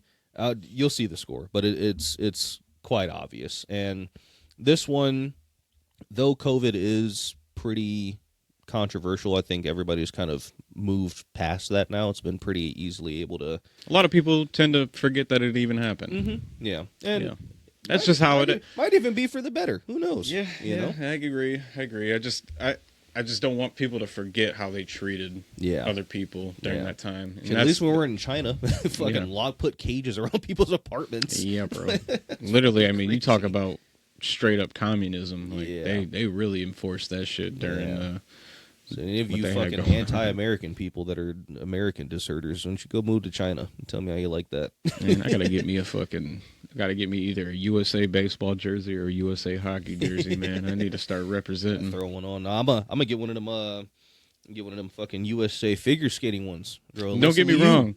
I think our government's corrupt and all this, and there's a lot of bad that comes out of this country as far as like just corruption wise and stuff like that, and just stuff they do in the Middle East with wars and da. But goddamn, I love living in the United States. Live anywhere else. I'd rather be anywhere in the fucking world. Pretty and much you can't convince me want. otherwise. Yeah. Like, the top 1% of the world is making $30,000 a year. Yeah. Like that's the world. That's if not. You're not under $30,000, you're one of the richest people on the planet. You can get a minimum wage job and make that here. Yeah. You'd be the top 1% of the world. Yeah. It's just about. Don't get me wrong. The system's fucked up. Yeah. And like, even what we make, like, it still feels like it's like, damn, bro, it ain't shit. Get by. Fuck. But yeah, I couldn't imagine. I mean, you got to think about all these third world countries and stuff like that. And like people talk about Canada with the free health insurance, which I would love to have here. But that presents its own problems too. Like you got to wait 8 months before you get a doctor visit or 6 months. Yeah, I'm not with the taxes shit. Fuck that shit, bro. Yeah, go make. You should be able to own your own land. You shouldn't have to pay property taxes. That just sounds like I'm paying rent for the land on. Yeah, I'm already paying you 30% of my fucking income. Yeah, Why do I have to give you more money? You need more. Yeah, for something I own. Yeah, we've already paid the land. Well, I guess we haven't paid the land off. So y'all gonna give me a tax break on my fucking my Right. roof that I got to do? Man, right? Exactly. Does that work? Would they be able to do that or I no? doubt it. No, I don't think I'd be able to write that's that off. fucked up. You're right. I got to maintain this fucking house, but I got to pay to stay in it twice. Shit's crazy. My fucking property taxes are $6,100 fucking dollars a year. Yes. Jesus Christ! I gotta do Dog. the math real quick. How much is that a month? Because you're still paying on your house. Yeah. Yeah. So 61.12. That's $508 a month just to have this land. And Yep. If I didn't have to pay property taxes, I'd only have to pay $800 a month for my house. that don't cover nothing for your house either. No, it it's doesn't. like, what am I paying for? Bro, these fucking people just gave me a garbage can last year. That's crazy. I've lived here for 5 years. But you pay for your garbage through your water bill, I'm sure. Yeah. So that has nothing to do with your property Right. taxes. Yeah, at least I'm paying for it. And I'm getting something out of it. What the fuck am I getting here? They're, well, it goes towards the schools and the Man, the fuck library. you. What are my state taxes for then? I got no fucking kids. Look, if you're gonna give me property taxes, I don't want any state taxes. Yeah, that's true. I'm putting into the community with my property tax. So why are you taking state? Yeah, I mean the state tax thing is weird to me because it's like for purchases, right? And purchases and our actual state tax, right? Yeah. So it's like there's two things there. We don't ever get nothing back on what we've paid in taxes through just the state tax, No. like the 0.6, like 6 cents on every dollar. Yeah. We don't like if we saved all our receipts, we could probably. It's like who the fuck is doing that? Yeah, we're not doing no damn. It's like so y'all itemized just deductions. making out with all that money. On top of that, then you're also gonna take. I don't know how much state takes. I want to say it's probably it'd be 6% of your income, right? I think so. I think the tax is the same that way. Yeah, that would make sense. Yeah, that would make sense. I just don't know if that's like specific to purchases or not. But either way, it's still bullshit because it's like the companies that are giving us these goods, the places we go to buy the stuff from, they're paying property taxes. They're already paying you taxes. What the fuck am I paying more tax So for? now I'm just paying you even more money. So Shit's stupid. So you guys can sit here and not fix fucking Flint's water for Yeah. fucking 10 plus years. Yeah, or which you you can were go- given the money for it to do, which you still didn't do. So Yeah. Or you can go fucking bomb Iran, or you can do any of this other shit. raise our fucking fishing license prices, Yeah, deer man. tags, boating license, Everything. That's cool though. Just taking all my fucking money, you know. If I quit my job and I just say fuck you, I ain't paying taxes, you gonna take me to prison? That's crazy shit. All right, so let's get into All right. this. Next PsyOp. Next one, here we go, guys. Y'all are gonna love this one. I hope this shit does not get flagged. We're gonna go Israel versus Palestine. All right. So I will preface this again, so I do not get demonetized, labeled an anti-Semite, any of this other bullshit y'all like to say. I do not dislike Jewish people. I have no problem with Jewish people at all.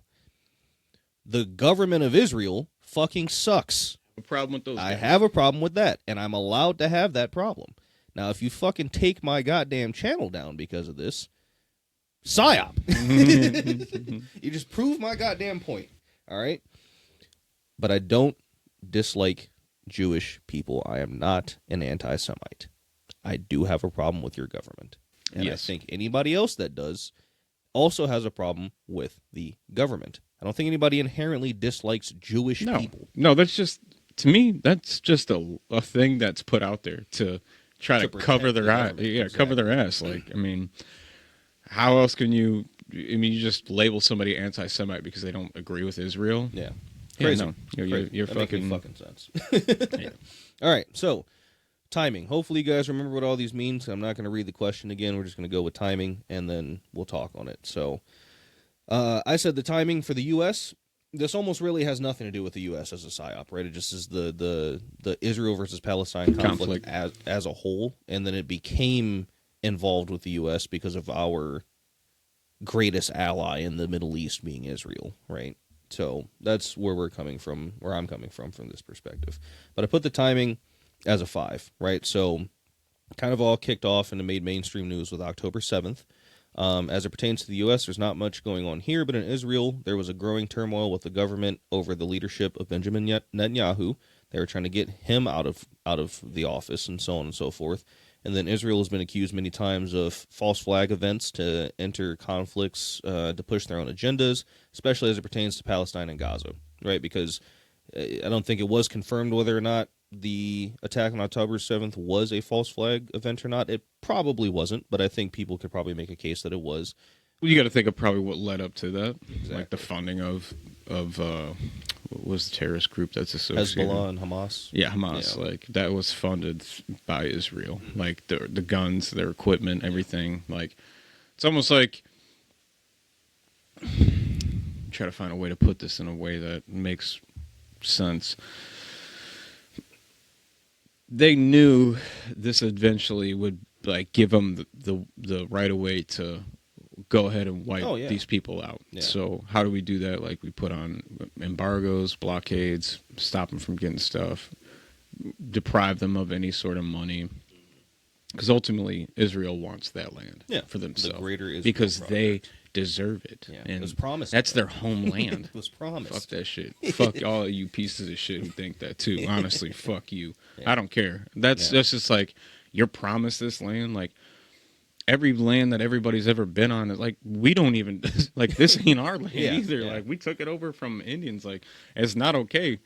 But, like, we're in a point now in, like, society, like, what do you do? Like, you can't just... You're not going to just keep capturing fucking land over and over. You can't. Like, we're in a different era now. It's like, you can't keep doing that. And, yeah, I mean, the United States is fucked up, too, so I can't say nothing about that, but fuck. And that was, like, a big argument of mine. Like, I can sympathize, not empathize, with the people that are always like, oh, nothing's illegal on stolen land and all this shit. And it's like, okay, if we just go back in history, how the fuck do you think most countries are formed? Like, the 500 to 1,000 years ago, that's all we were doing was having wars and killing people Genghis over land. Khan conquering an insane amount of Asia. And, like, mixing his DNA with over, like, 8% of the people. Yeah. Like, that's crazy. Yeah, absolutely crazy. And then all of history has been. It's never been like, well, we were here and this is where we grew up and that's how it stayed. Yeah, that's why there were empires and dynasties. Exactly. And things get taken over, and then, I mean,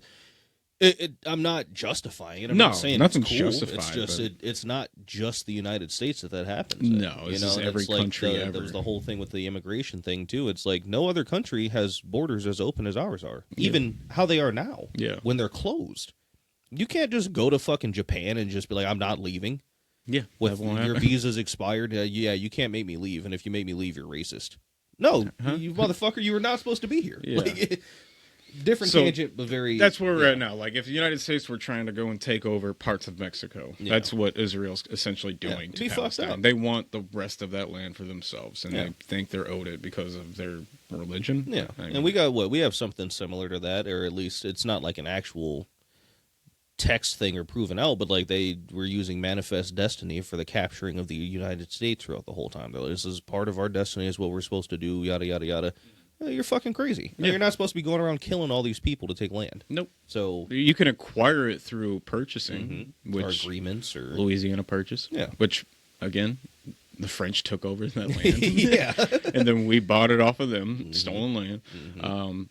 But yeah, especially in a time like now, like, you know, Palestine, the conflict goes back so far. And, you know, they used to own like 80% of the area that they're at. And, you know, after the World War II, they were relocated there, and they were given a good chunk. I can't remember the percentage, but it put it at like, I don't know, maybe 50-50 or 60-40 for like Palestine, Israel, who owned what part of land, what land.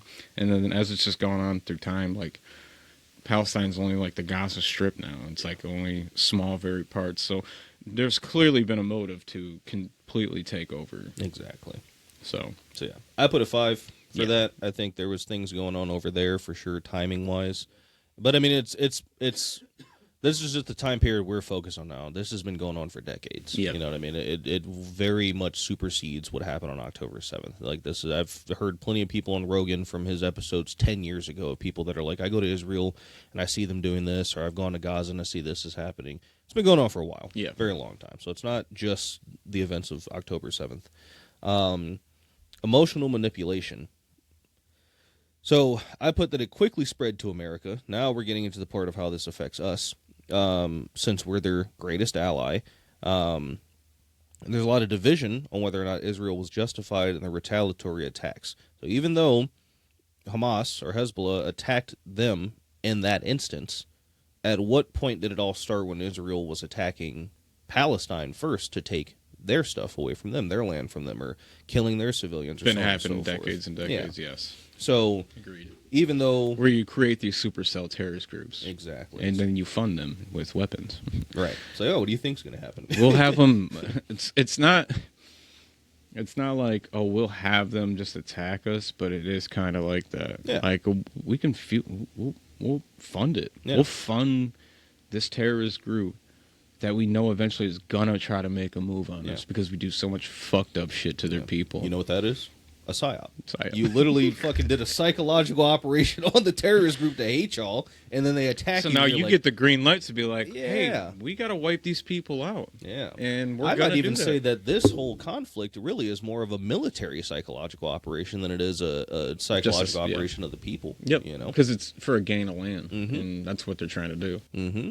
And now, as a result of that, we can't talk bad about the Israeli government without being called an anti-Semite or a Holocaust denier, or you hate Jewish people, and it's like no, that's not what I said. I hate Benjamin Netanyahu. Yeah. That's who I hate. Yeah, we're like, well, he's a Jew, so you're an anti-Semite. I don't give a fuck what he is. Yeah, he could be anything. Pink, purple. Yeah, Don't you give a think fuck. I don't care about religion, so I do not give a fuck what religion you are. If you're a piece of shit, you're a piece of shit. Exactly. Simple as that. Makes Care sense what you to me. are, ethnicity wise, you could be anything. You're a piece of shit. Yeah.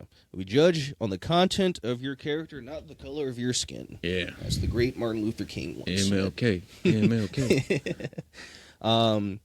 Uniform messaging. Uniform messaging when including being labeled as an anti-Semite for speaking out against the actions that Israel takes.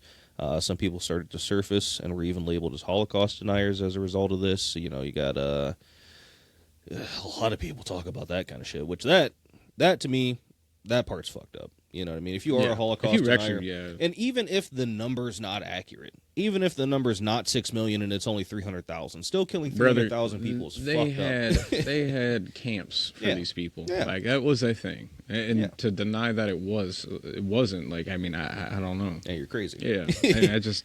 You might actually hate Jewish people. I'd have to talk with one of these people and see what the fuck they're thinking. Yeah, like, because I don't get where your data comes from or why, like, you think this. And to the point of that, right? It's like, even if the number's inaccurate, you still took a group of people and fucking killed them for no reason. It's a genocide. Yeah. Exactly what's going on in Palestine. Right. It's a genocide. You're killing off these people. Yeah. So crazy shit for sure. So 5 for that as well. So we're adding this up. That's good. That's good. Missing information or alternative views or critical details excluded.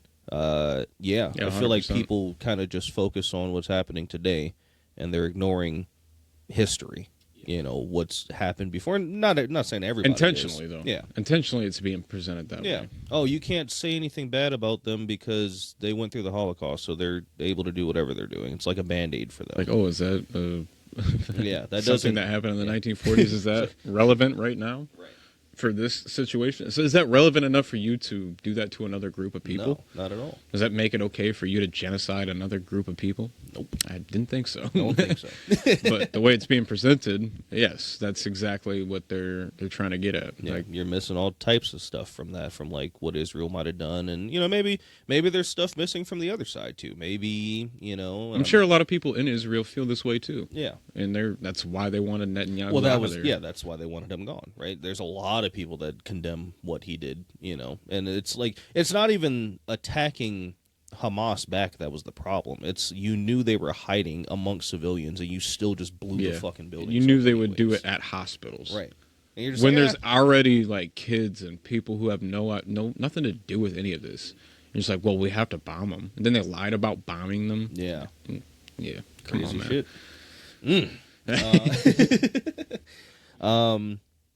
Simplistic narratives. So is it reduced to good versus evil? And like a lot of this from when I was going through it is pretty repetitive. A lot of the answer for a lot of these is that it's wrong, but you're not allowed to feel like it's wrong based on what you're going to be labeled as, right? And that, to me, I think this is like a deeper message of my beliefs, not even just about Israel and Palestine, but everything. Like, people today care way too much about what they're labeled as to speak out against bad things happening. Yep. And you see it everywhere, with every race, with anybody that does anything. If you say anything about it, you're this, you're racist, you're that, you're, with the COVID thing, you're a vaccine denier, all this stuff. And people just kind of shut up about it because they're like, I don't want to lose my job, or I don't want people to think I'm racist. Stop giving a fuck what people think about you. I mean, realistically, if you aren't going to lose your job, you're not going to lose your ability to make money to support yourself. There, man. Let your voice be heard. Because this is the type of shit that... Unless you're saying some fucked up shit. Yeah, if you're... Maybe keep your voice down if you're on some hate speech shit, but, like, legitimately, like, speak your mind. Like, you know, the best thing you can do is get educated and informed on these topics and really try to understand them versus just speaking from a narrative that was presented to you. Right. And just kind of looking at things from a full 360 scope. Exactly. But, yeah, speak on that. Yeah. Don't be afraid to be labeled this or that, especially if it's not that and you know it's not that. Because that's like the whole thing they always say. Like, people can call you racist all day. If you know you're not actually racist, then what the fuck do you care? You know? I say some fucked up shit all the time. I say it about my people. I'm half black and I'm half Korean, so I really get the pass to say whatever I want. Mm-hmm. But, like, I say it. I don't actually mean the shit I say, but it's funny. You can make jokes about things and stuff jokes like that. Are a whole different aspect. Like, I think you should be able to make fun of anything. And if you can make it funny, you can make it funny. There's something funny about damn near everything. Yeah. Damn near everything. That's the importance of comedy, is to make light of, like, heavy situations. Yeah. And just being able to do that is a good thing. Yeah. You got to be able to laugh at it. Yeah. It's really about that dark humor. I remember when my grandma died, right? I love that woman to death.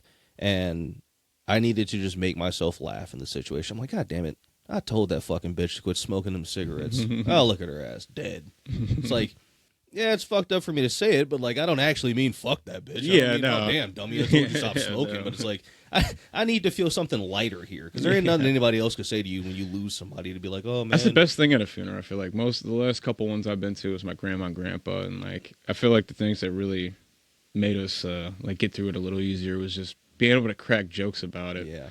And just, like, you know, make fun of, like, just past things and just, you know, the history of it. Yeah. The history of the people that you knew, and just be able to crack jokes about it it's a good thing, because it really does, like, comfort you in a way. Just makes you're reminiscing on funny things about that person. Like, you ever see that who was it, Marlon Wayans talking about it? He's like, could you imagine being at our funeral, all the Wayans here, and we're just like making fun, like, oh, look at that fat motherfucker in that suit, that casket. Man, he died. Look, he got a smile on his face. Right. It's just like, laughter is a good medicine. I mean, literally, you can be having the worst day, and if somebody says something funny to you, get you to smile or something like that, you feel a little bit better. Yeah. Just a little bit, you know? But that doesn't then mean that you turn around and, like, I'm trying to think about something you, like, shouldn't make jokes about. Like the Epstein shit. There ain't nothing funny about that. Yeah. I'm sure somebody can maybe find something funny, but it's like, probably not really funny. I didn't really laugh at that one. Bad joke, you know? But there ain't much that you can't joke about. Yeah, I'm about to say, even that, I'm still thinking I'm like Stephen Hawking. Yeah. Come on. Me the midget. Get on me now. Bring me the midget. Oh, man. Okay, tribal division. Tribal division for sure. Israel has captured a lot of U.S. politicians and levels of our government. Yeah. And you have, I won't say it's 50-50. I definitely don't think that most people are in the idea of supporting Israel doing this. I would think most people aren't, right? Yes, I would agree. But it still creates tribes. There is a group of people that defend Israel no matter what it is that they do, and then there's a group of people that are very critical on anything that Israel does. Their government, not Jewish people. And that's creating tribal division here. Because, like, realistically speaking, this whole conflict don't got shit to do with us at all. I mean, but we're involved. I guess at a certain point now it does. Yeah, but, like, when it happened, they didn't bomb any of our shit. They didn't kill any of our citizens. Well, no. I think, didn't some Americans die in that October 7th conflict, or they got captured? I think somebody did die. Because it was a concert and there was people over in Israel. I do think there were a couple American, but it's like 3 or 4 people. Yeah. So it's like, okay, maybe that kind of could have pulled us in there, at least support-wise, but it wouldn't be like, oh my God, they did that. Now the U.S. needs to go bomb Palestine. You know, that wouldn't make any fucking sense. No. But there's definitely a sense of tribalness here, and really the tribing is you shouldn't talk bad about the Jews no matter what, or Israel no matter what, and then there's people like, nah, they're doing fucked up shit, I'm going to call them out about it. Yeah. For sure. So that's present. Got a 5 for that. I'm gonna say, did we miss one? I did. Yeah, Like putting a number in. Yeah. Okay. Authority overload. Are questionable experts driving the narrative? Now, for this, I said yes, and here's why. Most of the time you're hearing about this is only from influencers. There might be different, I've heard some comedians that are on the side of it that, you know, Israel can do what they want. I've heard different politicians say it, all this other different stuff. None of For these me, guys... it's more heavily in the politician. Like, if you're, like, to me, for some reason, right. Yeah. So if you're on, like, the Republican side, Yeah. there's a lot of backing for Israel. Mhm. Being like, that's a, like, in a way, like, they're like, oh, that's Daddy Israel. Like, we got to listen to him. Yeah. Like, yeah. Very I don't like much it. captured, especially on the right, for sure. There's Yeah. a lot of involvement on the right with Israel, for sure. Because, like, the left was the ones that were saying the whole time, free Palestine. Like, AOC was saying Yep. it, all these other people. And I remember, at least when I first got into this, and this kind of shows my ignorance on the conversation or the topic and why it's good for you to really understand things. At first, I was like, yeah, man, that's fucked up. They went to that concert and they, like, killed all those people. And, like, it is fucked up. Yeah, But then I very fucked up. didn't understand You don't know the context everything of that it. happened at that before time. then. Yeah, you didn't know Yeah. the context I was context like, of the history. if somebody came here and did that to us, yeah, I'd say blow them off the face of the fucking planet. Yeah. Absolutely. But then I'm like, oh, I didn't see all this stuff that Israel did to them before this, and okay. Then you really start to break it down. You're like, oh, they wanted this to happen. Yeah, Like, they- they funded this to Yep. happen. They were just trying. These guys are trying to get their get back. You Yeah, know what I mean? So yeah. it's like, okay, all right, I kind of see it. you know? It's fucked up still. Yeah. Regardless, Yeah, like it's still all a the fucked up killing situation. They should should- definitely stop. For None of it should happen, but to sit there and be like, well, Israel's the good guy in this situation, you're smoking crack Yeah. from the 80s. But Good shit. the fresh crack, the first version of crack. But yeah, I don't ever see any military generals get on and say this is why we're doing this. I don't ever see any politicians aside from Netanyahu saying this is why we're doing this. Is always just like some fucking influencer that's probably getting paid from AIPAC Yep. to talk about, oh, well, this is why they're doing that. So big time authority overload for sure. Yeah. Like, Being funded by probably Israel to push these J.D. ideas. Vance, Yep. all them. Yep. 100%. Yeah. So it's like, it's there. The overload's there, and I think I accidentally wrote in a 4 for that. It definitely is a 5. Call for urgent action. I put a 1 for this. Okay. In terms of like us, Yes. we didn't get pulled into their conflict. We might be Might have giving them supported aid, it. or Yeah. whatever, like giving them, Weaponry, money or maybe. weapons to do whatever they need to do. Because we give Israel what, $16 billion annually or something Yeah, like that. crazy. For what? I don't know. Crazy. But there's nothing that's being called out by us to do. Like, Netanyahu didn't get in and just be like, oh man, you guys got to help us fucking U.S. take you care have to of these support guys. us with all this stuff. They just kind of like openly supported what they were doing, Yeah. not necessarily taking action. Yeah. So I didn't see a big call to action kind of deal or anything like that. So I put a 1 for that. Overuse of novelty. Is the event framed as shocking or unprecedented? 100%. Definitely. Yeah. It's like, oh, fuck, man, this concert got attacked. And they were showing that for I don't know how long on the news, like constantly seeing Yep. the videos of it. And it was like a one-sided, like, oh, we gotta, like, it is a bad thing that happens. But, like, again, without context of the history and how things have went, like, you don't understand why they reached this point. I mean, it's like us going in and destroying a Middle Eastern country completely, like, just murdering citizens with ballistic missile strikes. Yeah. And we're to think that none of these people are going to look at us sideways for what we did, Right. or want like some to enact some sort of Revenge or revenge. You killed something. my whole family. You blew my kids into pieces. Like, how do you not think any of that stuff is a valid repercussion Right. of what happened? Like, Right. you can't just do these things and not think that, oh, we're also creating like terrorists in the sense to want to enact some sort of revenge. Mm-hmm. It's going to happen. Mm-hmm. And that's exactly what this was as well. Yeah. Probably, I mean, dude, could you imagine, like, if this conflict was the U.S. and Mexico, Mm-hmm. and we're just trying to get more land, we're trying to get further into Mexico, so we arm a terrorist cell group in there, like we do some fucked up shit, we get them to where they want to attack us, now we invade, now we start like taking over more of their land, and we start trying to, you know, kill off and bomb hospitals where these super cells exist at and all this. Like, yeah, it's not good, man. No. It's not good. No, but you create that so that you get the justification to do what you're doing. That's how you false justify flagging. it. Yes. Yeah. Yep. False flagging. Mm-hmm. Exactly that. And I mean, for a lot of people too, if they don't know, the United States had tried that multiple times. Operation Northwoods. Yep. I mean, that's the biggest one I can think of. And that one's so crazy too, because you know what that one is such a parallel to? 9/11. Yeah. They were hijacking planes. They were doing all this other different stuff to get Cuba involved. And JFK is like, nah, we're not doing that. He said, no, we're not going to set off a fake fucking armed Cuban crisis where they shoot up Guantanamo Bay so we can invade them. Like, you did that because you wanted to go and invade Cuba. And like, oh, I know Russia's got missiles there. Mm-hmm. Like, we'll just lie and say that this happened, which is something that happened that got us into World War I. Yeah. And some people think World War II. Like, not that the Japanese weren't coming here to bomb Pearl Harbor, but they knew about it. Yeah. They knew about it a day before, and they seen them coming. Right. And they were like, well, we're just going to pretend like we don't see anything. We'll let them have it. Let them do what they got to do. Yeah. And that'll be our reason to get in this war. Like, they want it in. And I mean, that whole thing is like, it draws a parallel to the Israel-Palestine thing too. Like, again, Pearl Harbor, very bad. You killed thousands of military service members, civilians, their wives, children, all this stuff. And then you go take nuclear bombs and you drop them on two cities and kill almost 300,000 people.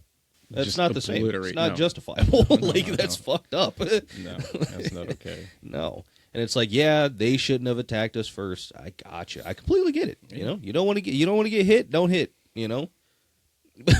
What did those people have to do with But this guy slaps you in the face and then you go kill him and stump his family's head in. Like, that's fucked up. What did these citizens have to do with that? Exactly. Bomb their fucking Their military base. bases. Right. Like, if that's what you want to do, like, unfortunately it sucks because a lot of those people too are probably not bad people. Mm-hmm. But I mean, out of everybody, the citizens are what you go after. 2 full civilian cities. That's crazy. Obliterated. It's so fucking crazy. Yeah. And I'm sure, I wonder what it was like back then, what the outrage was against people that were here. I feel like there probably wasn't that much, though, because it was an attack on us. Yeah. You know? We seem to get very politically motivated about internment attacks on other there. people. Yeah. You know, they're hosting Japanese people in, like, these... Yeah. They weren't concentration camps, they're internment camps. Yeah. And that's the thing, that some people, like... I've had people tell me, like, no, they literally had concentration camps here for Japanese people. I'm like, well, I think of a concentration camp of Nazi Germany, of like literally putting them in showers of Zyklon B. Yeah. And, you know, the stuff that they would do there is just vile and just disgusting. Like throwing babies up and target practicing them with AKs or whatever guns they had. It's fucked up what they did here, too. Yeah. But it's not that's the not same, the same. No, that's not the same by any means. And if you think that those two are the same, then I don't know. Something's wrong with you. There's too many. That was the other thing too, and then another tangent. But I think it's an important one to say. I have people very close to me that have used examples of calling things that happen today, and they tie references and say it's the same as Nazi Germany. Yeah. You are really doing a very big disservice to what happened to Jewish people under Nazi Germany. Yes. Nothing that happens here today is even fucking close to that. Not even close. Tired of hearing that. Yeah. It's like you... Again, I try and get away from the ad hominem attacks on people, but if you actually believe that, you are a fucking retard. I'm sorry. I don't care. Like, you have to be stupid. Yeah, I feel like I say this almost every podcast now about somebody thinking some kind of way, and like I also might contradict myself in saying that I try not to believe that about people. But with that, with that right there, I don't know, bro. Something's wrong with you. Yeah, for sure. You're being pushed this narrative by a certain side, and that's what you tag along with. So you get so heated and emotional about it. Like, this is like fucking Nazi Germany. There's so many comparisons to Nazi Germany in the United States right now. Yeah. No, really? Like, I don't is think that true? so. Where are the concentration camps at? Where's all the... Where are the armbands for Did the we take illegal over immigrants? Canada yet? Did we take over Mexico yet? Are we trying to get global world domination? Right. Are we murdering millions and millions of people right Right. now? No, we're not doing that. We're not doing anything as sick and disgusting as what those people did during that time. Yeah, the experiments So, on I don't people, want to all hear that. I No. don't want to hear none of that bullshit from anybody to be like, well, no, this is like Hitler. No, it's not. No. You're really doing a disservice to what Hitler did. Yeah. Like, big time. That's the problem I have with people is like don't get me wrong. I don't like Trump either. Mhm. But for you guys to sit here and be like, this guy's the new Hitler. It's like, do you guys not realize that every politician we've had for fucking decades, Yeah. they're all the same people. Yes. They don't give a fuck about you. Yeah. And they're just working for someone giving them what they're supposed to be doing. Mm-hmm. So we're going to be involved in Iran. Okay, we're going to be involved in Iran. We're going to go to Iraq and destroy all these fucking like families, and then we'll sign defense contracts to rebuild them, and make Right. money off of it, Right. and all this shit. So it's like, no, this isn't just something recent. Like Obama, been most happening. ballistic missiles dropped by any president on the Middle East. Yep. Wedding bombings, shit Most like that. deportations. Most deportations. So- Actually, the most killing of illegal immigrants, too, in detainment. So So- my question to you guys is, I don't even have a question. It rattles my brain to think like, guys, like this is how it's always been per president. Like Yeah. they're told what they have to do and they do it. Yeah. And I'm not saying that doesn't mean that this person's not a piece of shit. Right. They are a piece of shit. Yeah. But to sit there and say that only one person is Hitler, it's just historically inaccurate. Yeah. Because there's been a lot of people before that person Mm-hmm. who have been just as bad, and sometimes some people even worse. Mm-hmm. And when we talk about Hitler, even these guys don't compare. Yeah. Yeah. to what Yeah. the fuck he did. Hitler is quite literally the most evil One of the most person evil to have people ever lived. existed. Yes, 100%. Yeah. And for you to make those comparisons and just be like, well, but this. Like, Yeah. but what? But Right. what? Right.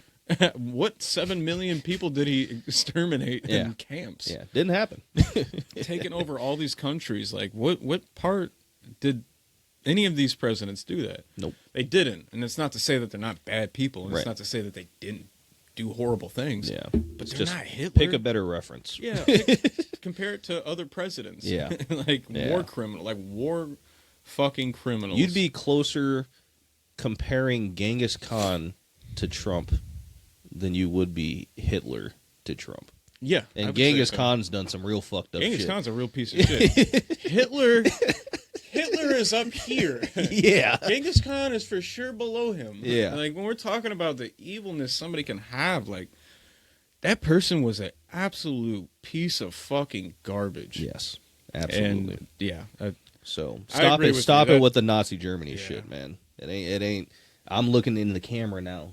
Cut that shit the fuck out. You're This is doing a not- disservice. This is all right? not Nazi Germany. Y'all want to talk Tell about you that love right Jewish now. people so much. Stop comparing people alive today to Hitler because it's not even fucking close. Anyways, Back to this. Yeah. All right, that's a speed run. all right. Where were we at? Financial / political gain. I have a 5 for this, and I used that as more so political. I don't know Yeah, if there's too much financially, I don't financial. think it's No. up there like that. Yeah. Politically for sure. Political for sure. 1000%. Keeping Netanyahu in power. He Yep. was like, hey, look what I'm doing for you guys. I'm protecting us. Yep. He's trying to paint himself in a better light as to, I'm doing this for my people. I'm just protecting myself so I can stay in power. All political for sure. It just pisses me off, dude. Because I just now thought about it. This is a 5. Mm-hmm. Why the fuck did the Nelk Boys have Netanyahu on their fucking podcast? Man, You talk about like that whatever that question was about, like bringing like paying influencers or whatever we were talking about. Authority overload. Yeah. right there. Yeah.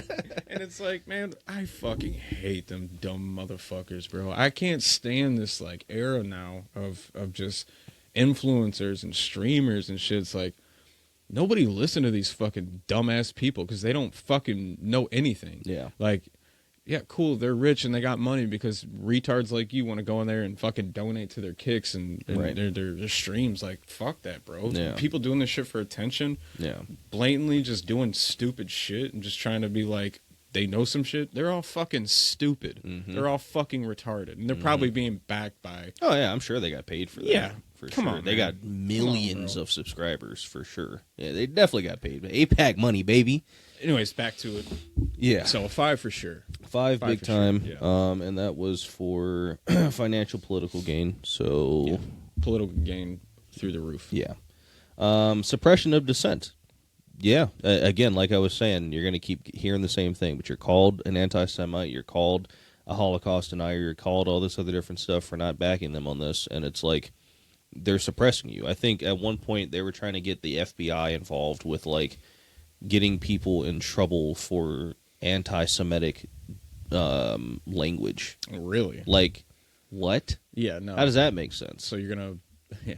Yeah. You'll put people in jail for that, Overreach. but if you go into and I not that I want to ignite this, but like there are some white people that say some pretty fucked up shit to and about black people. You don't put them in jail, No. but you're going to put them in jail for speaking bad about people that aren't even fucking U.S. citizens in a Yeah. government that has nothing to do with the United States. But you're not going to do it for your own people. Yeah, make that make Not sense. that you should do it for your own people, but if you were going to do one or the other, it would be that. Yeah. For sure. But no, because it's Israel. Right. And we got to make an exception. Yeah. Crazy. Yeah. Fucking paid off. APAC money, baby. Yep. Gavin Newsom being questioned about why he took APAC money. Or he got asked about APAC. He's like, APAC. I haven't heard about APAC in a long time. He just doesn't answer the question. Just keeps going like, yeah, APAC. What interesting. He just kept saying, Hey, interesting. let's dive into how much money you got from them, buddy. Piece of shit. I hope that hope that motherfucker gets Voted fired out. from any position of political power. What do you mean, dude? He's going to be our next president. He's gonna try to run, I'm assuming. It's just crazy to me that people buy into these fucking dipshits. They're clearly lying to you and they're clearly manipulating you. And if you believe them, I hate to say it because I don't think everybody's retarded. And I probably sound like an asshole for saying it. We do all the time. Yeah. But like, think. Use your brain. That's Use all. your fucking brain and see what these people do on a day-to-day basis and what they do for their their states. Like, Yeah. you know, a lot of the stuff with Gavin Newsom back during COVID, like, how could you ever neglect to use that information as valuable reason why you should never vote for anybody like that ever? Like, this guy literally spit in your fucking face and told you got to lock your shit down, but I'll keep mine open.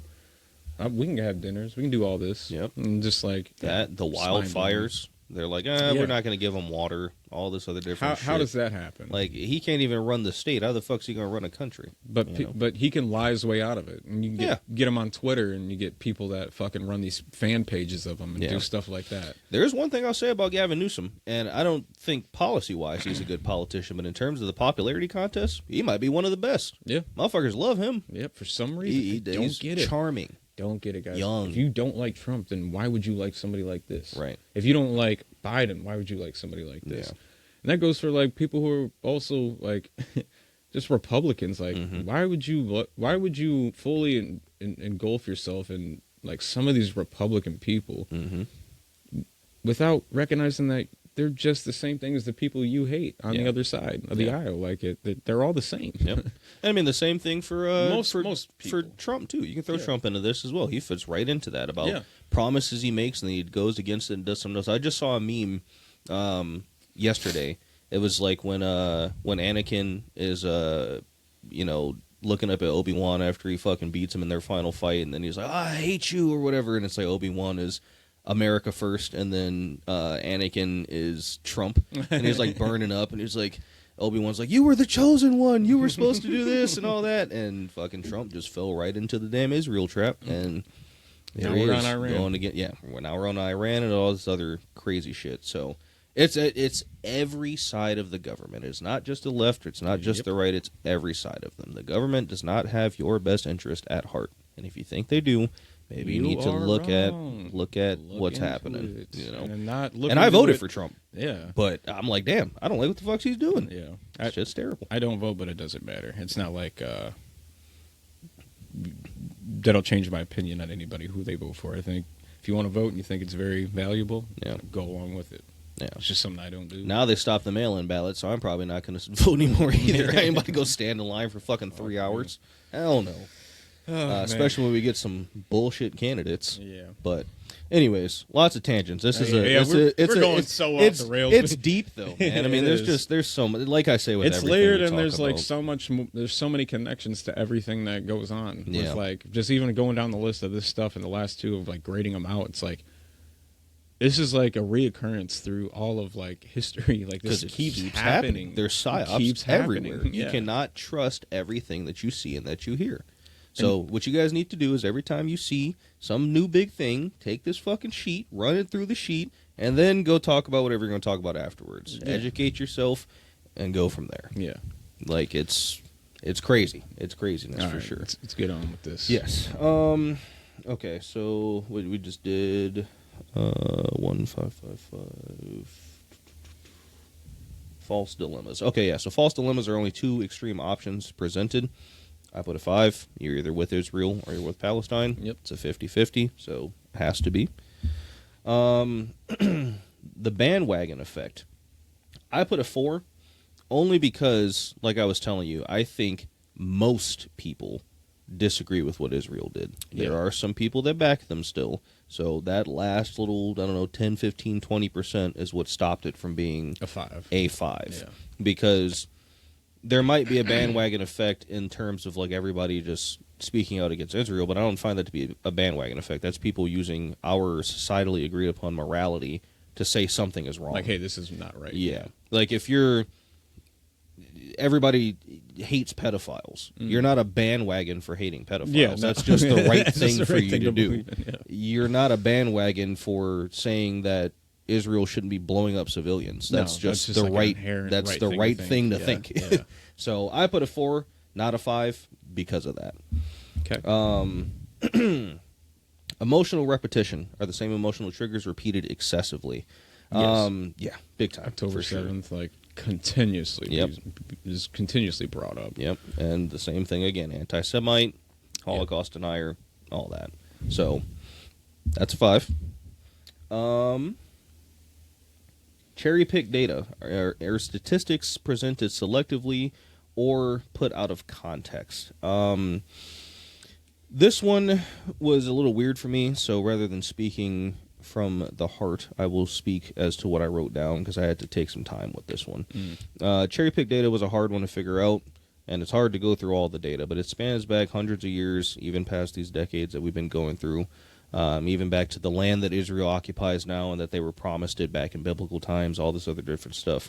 I do think there's too many intricacies to pinpoint specific inflated data on this, but I'm sure that it exists within circles that are deeply involved within this happening. I have to go along with the idea that if a narrative is being painted, or at least trying to be painted, that there is cherry-pick data somewhere. Yes. Oh, we are an oppressed people, so we're okay to do this. Okay, well, where'd you get that data from that's justifying you can do this? Yeah.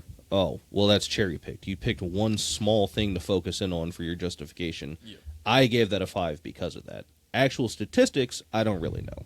It's a deep one to dive into. This whole one could be its own podcast. I don't know a whole lot about like some of the statistics that they brought out and what would be cherry picked from it. I'm sure there is, but I'm not 100%. Yeah. So absolutely. Logical fallacies are flawed arguments used to dismiss critics. Yeah.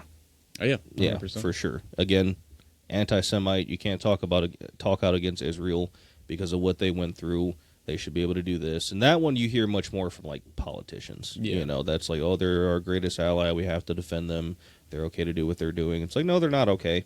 Yeah. At all. No, it's not cool. It's a war crime. Yeah. Yeah. How about that? It's a fucking war crime. There's your evidence that you did. Yeah. You ain't supposed to be killing civilians. You did. That's fucked up. And you targeted civilians. Yeah. Because of them being housed in the same places as like the Hamas or what you thought. And Yep. lying about what you and did. you want to argue against me about it, or not you, but like politicians who want to argue against other people about it, and it's like, no, nah, fucked up. that's a logical fallacy. Yeah. You're not right. Sorry. Manufactured outrage. Does outrage seem sudden or disconnected from facts? I put a 2 because I think everybody that is mad about it is justifiably mad about it. Yes. You know, Yeah. there's no. It damn near could be a 1. You know, Yeah. it's like everybody that is right about it has a right to be mad about it. I do think that in terms of you being mad about it every day and how it affects your life every day, it doesn't. So like maybe that's why I put a 2 instead of a 1. Too. But like, no, it's fucked up. Yeah. You definitely can be mad about that. 2 is definitely good on that. Yeah.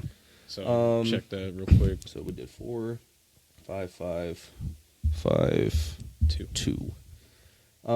Framing techniques. Is the story shaped to control how you perceive it? Yes, Yeah, without definitely, a doubt. definitely in the beginning That's there. that's a 5. It's like, oh, what do you mean? They bombed us. We're going to bomb them. I always think it's so funny when people do like Netanyahu impressions. He just sounds like a Native American. Listen here. We are going to bomb Palestine. We My must do it. ancestors came to me in a dream while I was smoking some peyote. White Wolf had given me the advice that maybe we should. I do think it's funny too, because like you listen to him talk, and he sounds like the stereotypical Native American chieftain. My name is Blackfoot. You do not know me. My name is Bibi Netanyahu. I'm Benjamin Netanyahu, also known as Whitefoot. Sometimes they call me Bibi the Bomber. It's like, that's not a great name. Rapid behavior shifts are groups adopting symbols or actions without clear reasoning. I put a 4.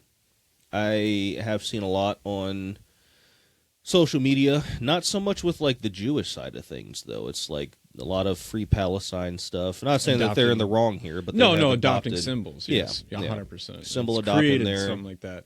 Not the wrong way in the sense, but like you also see a lot of people just say that shit just a virtue signal. Right. Like it's just another thing for people to be like, see, I'm cool. Yeah, I'm a good I'm with person. the right people. Yeah. Like, let me read they don't your even emails. know anything about the shit. That's the thing. Right. It's like just a thing to do. Yes, virtue So, signaling. yeah. One of the least favorite human behaviors of mine. Yes. I hate it. It's annoying. Grow up. And lastly, historical parallels. 5. This shit's been happening forever. with Forever. them. And As soon as you go back and read it, you'll understand what I mean. It's a 5 for sure, and it's been going on for a long ass time. Yeah. Post World War II. There you go. Shit. Just go back that far. All right. So what's So- our total at? 91. Ooh. How close were we? I was at a 90 before. Okay, so it looks so like we now added we're up one. the point. So obvious, overwhelming signs of a psyop. Yeah. Right now, as for the goal of that psyop as it pertains to us as American citizens, I don't really think much. Just aside from one of the old like military and like CIA sayings was like winning hearts and minds. You know, and they said that to us a lot in the Marine Corps. Yeah, we go kill people, but when we're not killing, you're going to look like a real stand-up citizen, real respectful, well-mannered, cleanly put together because we want to look good for everybody else. But in all actuality, you're a fucking murderer. Yeah. You know, not like a murderer in a wrong sense, but like We're badass killers. You yeah. know what I mean? So winning the hearts and minds, and I think that's really the goal of the psyop for Netanyahu's perspective, is that he just wants to look better so he can do what he's doing and get to that greater Israel project and all that stuff. And Fucked up, man. some people are buying into it, and I think a lot of people aren't, which is really good. Yeah. Maybe we're waking up a little bit. Yeah, it's a And, good thing. yeah. So those are our two big ones. And to wrap up my last little bit here, I'll do my closing because I think we're almost done. Yeah. 2 hours. Sorry, guys. This is one of those long ones again. You'll be okay. So, yeah, in closing, there were a couple of other interesting ones that I had to talk about, but I'll maybe save them for another time because it would just make this so much longer. But there were a couple of other PsyOps that have happened in the U.S. and to the U.S. and from the U.S., both military-wise and just psychological operations ran on citizens. One of the more surprising ones that I found out from Sam Tripoli, actually, which is that comedian. I didn't know he was so into the whole conspiracy stuff. He's got a podcast called The Tinfoil Hack. Yeah. Shit. So, yeah, he's out in left field with a lot of shit. But there's a lot of times with these guys, too, there is some stuff that is like, actually, like, provable. Yeah. Like, you can't agree with every... It's like Alex Jones. It's like, you don't think this person knows a lot of shit that's truthful. Like, Sam Tripoli is a huge flat earther. It's like, I don't believe in any of that. Yeah. But, like, the stuff you can prove Right. is the crazy shit that's like, oh, damn, like, no, that's actually happened. Bohemian Grove. No, that actually happens. Like, that's a real thing. Just a stupid one. The water's turning the frogs gay. Yeah. Like, what the fuck is he even saying? It's like, oh no, like there's so much microplastics in the water that frogs are literally... It's like the frogs literally turn gay. Alex Jones is right again. Holy shit. I mean, just about there's this pedophile island that people go to and da-da-da-da. Yeah. Jeffrey Oh, Epstein's fuck. It was island. real? And it's real. And a bunch of people are involved in it. So one that Sam brought up that I thought was interesting was Operation Wandering Soul that we did in Vietnam. So they have, like, much like a lot of islands and stuff like that, they have a lot of culture there. And they had little rituals and, like, things that they... Not rituals Camera's necessarily. too high power enough. Fuck. Well, we'll end Finish with mine. off on this camera. Yeah. There was a lot of rituals and things that they would do, dances and, like, seances to... I don't want to say seances and rituals because it sounds so, like satanic. Yeah. But, like, it was just part of their culture, their tradition, right? They would pay homage to the dead. They would make sure the dead passed on properly. And the U.S. capitalized on that with, like, the Northern Vietnamese armies that, like, the soldiers that deserted from their armies and stuff like that, they learned about all this. And they would take on, like radios and stuff that they had, and they would blast this sound all over the place where they were playing sounds of, like, ghosts and people saying that, like, I wish we had never fought the Americans, everybody should lay down their arms, and all this stuff to get them to really demoralize the Viet Congs from fighting. And that was, like, a really big thing, and that's, like, an example of, like, a military psyop that's kind of interesting. So that's a nice one to look into. That did actually happen. That is real. That one was not a conspiracy thing. Is real. I tried to look into false flag attempts by the U.S. to see if there were any really big ones. The only big one that's really actually been proven out was, like, Operation Northwoods, right? Yeah. But I'm sure there's a lot of other ones that have happened. Yeah, for sure, just but that isn't fully detailed. Who's gonna admit to that again? Yeah, exactly. You know what I mean? It's So the same thing, with the JFK thing. Who's gonna admit to actually killing him? Yeah. Why would you do that as a Yeah. You put so much hate on your... yeah, it won't happen. Maybe in 70 years when all the vaccine people are dead, we'll learn about it. You never know. Russia's Internet Research Agency. So this was, like, from 2015 and 2017, kind of that time frame around when Trump got elected the first time. But Russia had created an Internet Research Agency, and their whole mission was to go on and create all this, like, disinformation and all Russian this propaganda. bots on, like, Twitter and stuff exactly. like that, just arguing with people. Yep, and that ties into that dead internet theory that, like, 80% of the users on social media are actually just bots. You know. Yep, used to get people to argue and all this other different stuff. So it's like this is why people say to get off social media so much. But I think it's more important because social media is nice. I mean, obviously that's how you guys are seeing me right now. It's how sometimes people connect. It's fun. It's addicting. I think there's a good side to it and a bad side to it for sure. But, like, if you're being so bought into the idea of, like, everything on there is real and you're getting mad about it, you should probably take a break. You know, you don't really need to be so wrapped up in it so much. That's I think you said the same thing too. But that was why I got off of Twitter early on in high school. It was just pissing me off so much. Yeah, I can't do it. I just everything is just an argument. It's just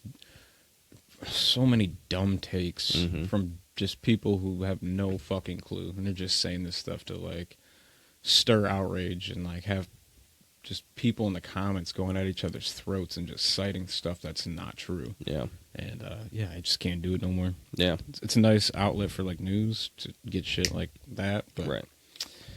I'd rather deal without any of the headache of having to see that shit again. So. Yeah. And the last one that I have is the handling and the release of the Epstein files. I do not think the Epstein files is a PsyOp. That actually happened, and I think that genuinely at some point, not at some point, but like for the most part, everybody wants to figure this out so they can find the people who have done this, put them behind bars, and all this other different stuff.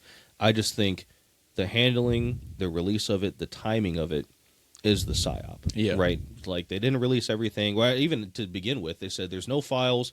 Now there are files. There's no video. Now there is video. Cash Patel going on Rogan. Yeah. And like, don't you think if there was something bad on there? I would put it out. Like, no, you fucking Cross-eyed cricket. Yeah, and like, I just think there was too much mounting and starting to happen in the U.S. Like, what's something that nobody really talks about anymore? Like, we kind of talk about it, but it's not as big as it once was. ICE. Nobody's talking about that shit anymore. Yeah, no. Minnesota. Nobody's talking about that shit anymore. You know, all this fraud and stuff that was happening there. Just a quick. Yeah. What else can we bring up to distract from So it's this? now we got all these Epstein files, and now everybody forgot about that. And then now all these people are starting to get named in the Epstein files, so what are we going to do now? Oh, we're going to jump into Iran. So now everybody's focused on Iran. You still hear about the Epstein files, but it's not as big of a focus as it was. I guess I can't say that. It's still pretty focused on. It is pretty focused on, but it's like also how can we like buy ourselves some more time without having to release any more information about this stuff? Because there's clearly more like evidence of people literally agreeing to like go to this island and do other types of things, but yeah, we're not getting any of that information. Like, it happened. It was a real thing. They were trafficking women, underage women, on this island, and people were going there to do things with them. Yep. But somehow we don't have any of the evidence out. Right. Yeah, come on. Shit's weird. So yeah, after like learning about all this stuff from that, it definitely changes the way that I look at and consume news and things that I find. And really, it's just made me more skeptical of everything. Which isn't necessarily that great for your mental health, but it at least will protect you and let you know to at least think twice about stuff before you don't just buy latch into onto it. the idea.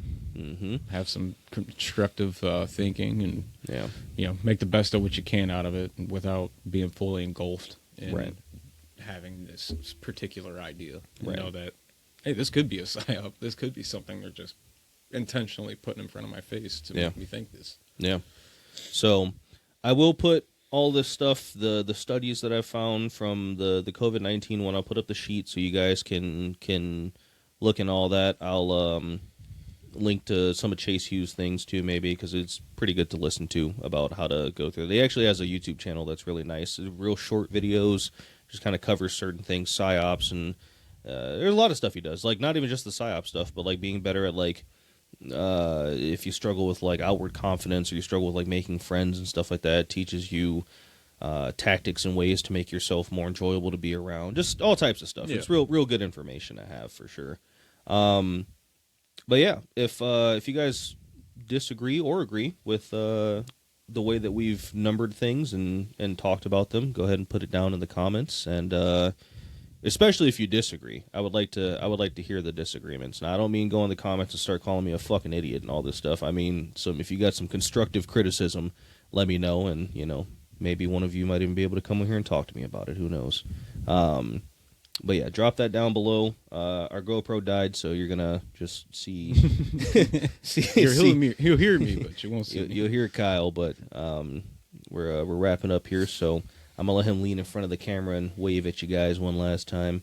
And yeah, thanks for watching. I hope you enjoyed it. And matter of fact, if y'all are listening, hold on, I got something to say. Fuck that. If y'all are listening to this stuff and you're actually going through, you haven't subscribed to me on YouTube yet, and you haven't subscribed on Spotify, go ahead and drop a subscription and a follow, man. And those of you that have and are listening, thank you very much. I appreciate it.